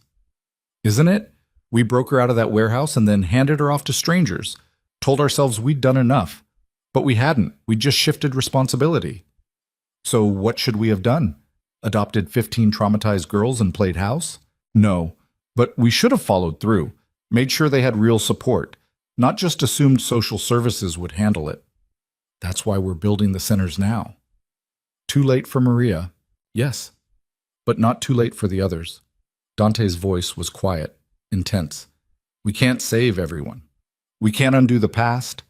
All we can do is try to be better going forward. And if that's not enough for you, if you need some guarantee that every choice we make will have a happy ending, then you're going to be disappointed. Because this world doesn't work that way. Elise knew he was right, hated that he was right. I'm tired, she said. I'm so tired of choices that have no good answers, of victories that taste like defeat, of trying to be better while knowing I'm still complicit in terrible things. Then stop. Stop what? Trying to be perfect. Accept that you're human, that you'll make mistakes, that sometimes the best you can do is choose the option that causes the least harm and live with the consequences. That's a depressing philosophy. It's a realistic one. Elise sank into a chair. Let the exhaustion finally catch up. I don't know if I can keep doing this. Then don't. Walk away. Take the money. Start over somewhere else. No one will blame you. Owen, we'll be fine. The trust is set up. His treatment continues regardless of whether you're here. And you? I'll survive. I always do. It was the easy answer, the escape hatch. Everything she'd thought she wanted 3 weeks ago. But something had changed. She'd changed. No, Elise said. No what? No, I'm not leaving. Not yet. Not until we finish what we started. Which is? Making sure those centers actually work. Making sure the girls have what they need. Making sure your cooperation with the FBI actually saves lives instead of just making you feel better about your past. Dante's expression shifted. You're staying because you don't trust me to follow through. I'm staying because someone needs to, and it might as well be someone who knows exactly what you're capable of. That sounds like a terrible reason. Yeah, it does. Elise stood. But it's the truth, and you said you valued honesty. I do. Then be honest with me. Why do you want me to stay? Really? Dante was quiet for a long moment. When he spoke, his voice was raw. Because you're the only person who looks at me and sees potential instead of damage. Because you make me want to be better than I am. Because when I'm with you, I remember what it feels like to be human instead of just functional. He met her eyes. And because I'm terrified that if you leave, I'll slip back into being the person I was before. The one who valued control over connection, power over people, survival over living. The admission hung between them like a confession. Elise crossed the space between them, stood close enough to see the shadows under his eyes, the scars on his hands, the exhaustion etched into every line of his face. I'll stay, she said, but not because you need me to, because I choose to. What's the difference? Need is desperate. Choice is deliberate. Need makes me a crutch. Choice makes me a partner. And which one do you want to be? The one who calls you on your bullshit and makes you be better. The one who reminds you that redemption isn't a destination, it's a direction. The one who stays even when it's hard because that's when it matters most. Dante's hand came up, hesitated, then settled against her cheek. You're sure about this? No, but I'm choosing it anyway. He smiled. That's the most honest thing anyone's ever said to me. Get used to it. If we're doing this, really doing this, honesty's the baseline. No more games, no more manipulation, no more using each other's vulnerabilities as leverage. Just two damaged people trying to build something that doesn't completely fall apart. Exactly. Dante leaned forward, stopped an inch from her lips. Last chance to run. I'm done running. He kissed her. It wasn't gentle, wasn't romantic in any traditional sense. It was raw and desperate and tasted like blood and survival. And the kind of understanding that only comes from walking through hell together. When they finally pulled apart, both breathing hard, Elise said, that can't happen again. Why not? Because if we're going to work together, really work together, we can't let this complicate things. You think a kiss is going to complicate things more than everything else we've been through? Yes, because everything else was survival. This is choice, and choice makes things messy. Dante studied her face, then nodded. Okay, professional boundaries, we can do that. Can we? Probably not, but we can try. Elise laughed despite everything. You're impossible. And you're stuck with me. Apparently. Whack. 6 months later. The community centers had expanded to 5 locations across Chicago. 73 girls in the program, 61 still actively participating. 12 had dropped out, not because the program failed, but because they'd moved on, found jobs, enrolled in school, started building lives that didn't revolve around trauma. It wasn't perfect. Maria's death still haunted them. 2 other girls had attempted suicide. 1 succeeded. But the majority were surviving, some were even thriving. Dante's cooperation with the FBI had led to the dismantling of 3 additional trafficking networks, 47 arrests, hundreds of victims recovered. He'd also been shot twice, stabbed once, and nearly killed in a car bombing, but he was still alive, still fighting. Celine had moved to California, found a therapist who specialized in long-term trauma, started taking classes at a community college. She called Dante every Sunday without fail. Owen had finished his treatment. The cancer was in remission. He'd started his junior year of high school and was talking about college. He still didn't know the full truth about where the money came from. Elise wasn't sure when or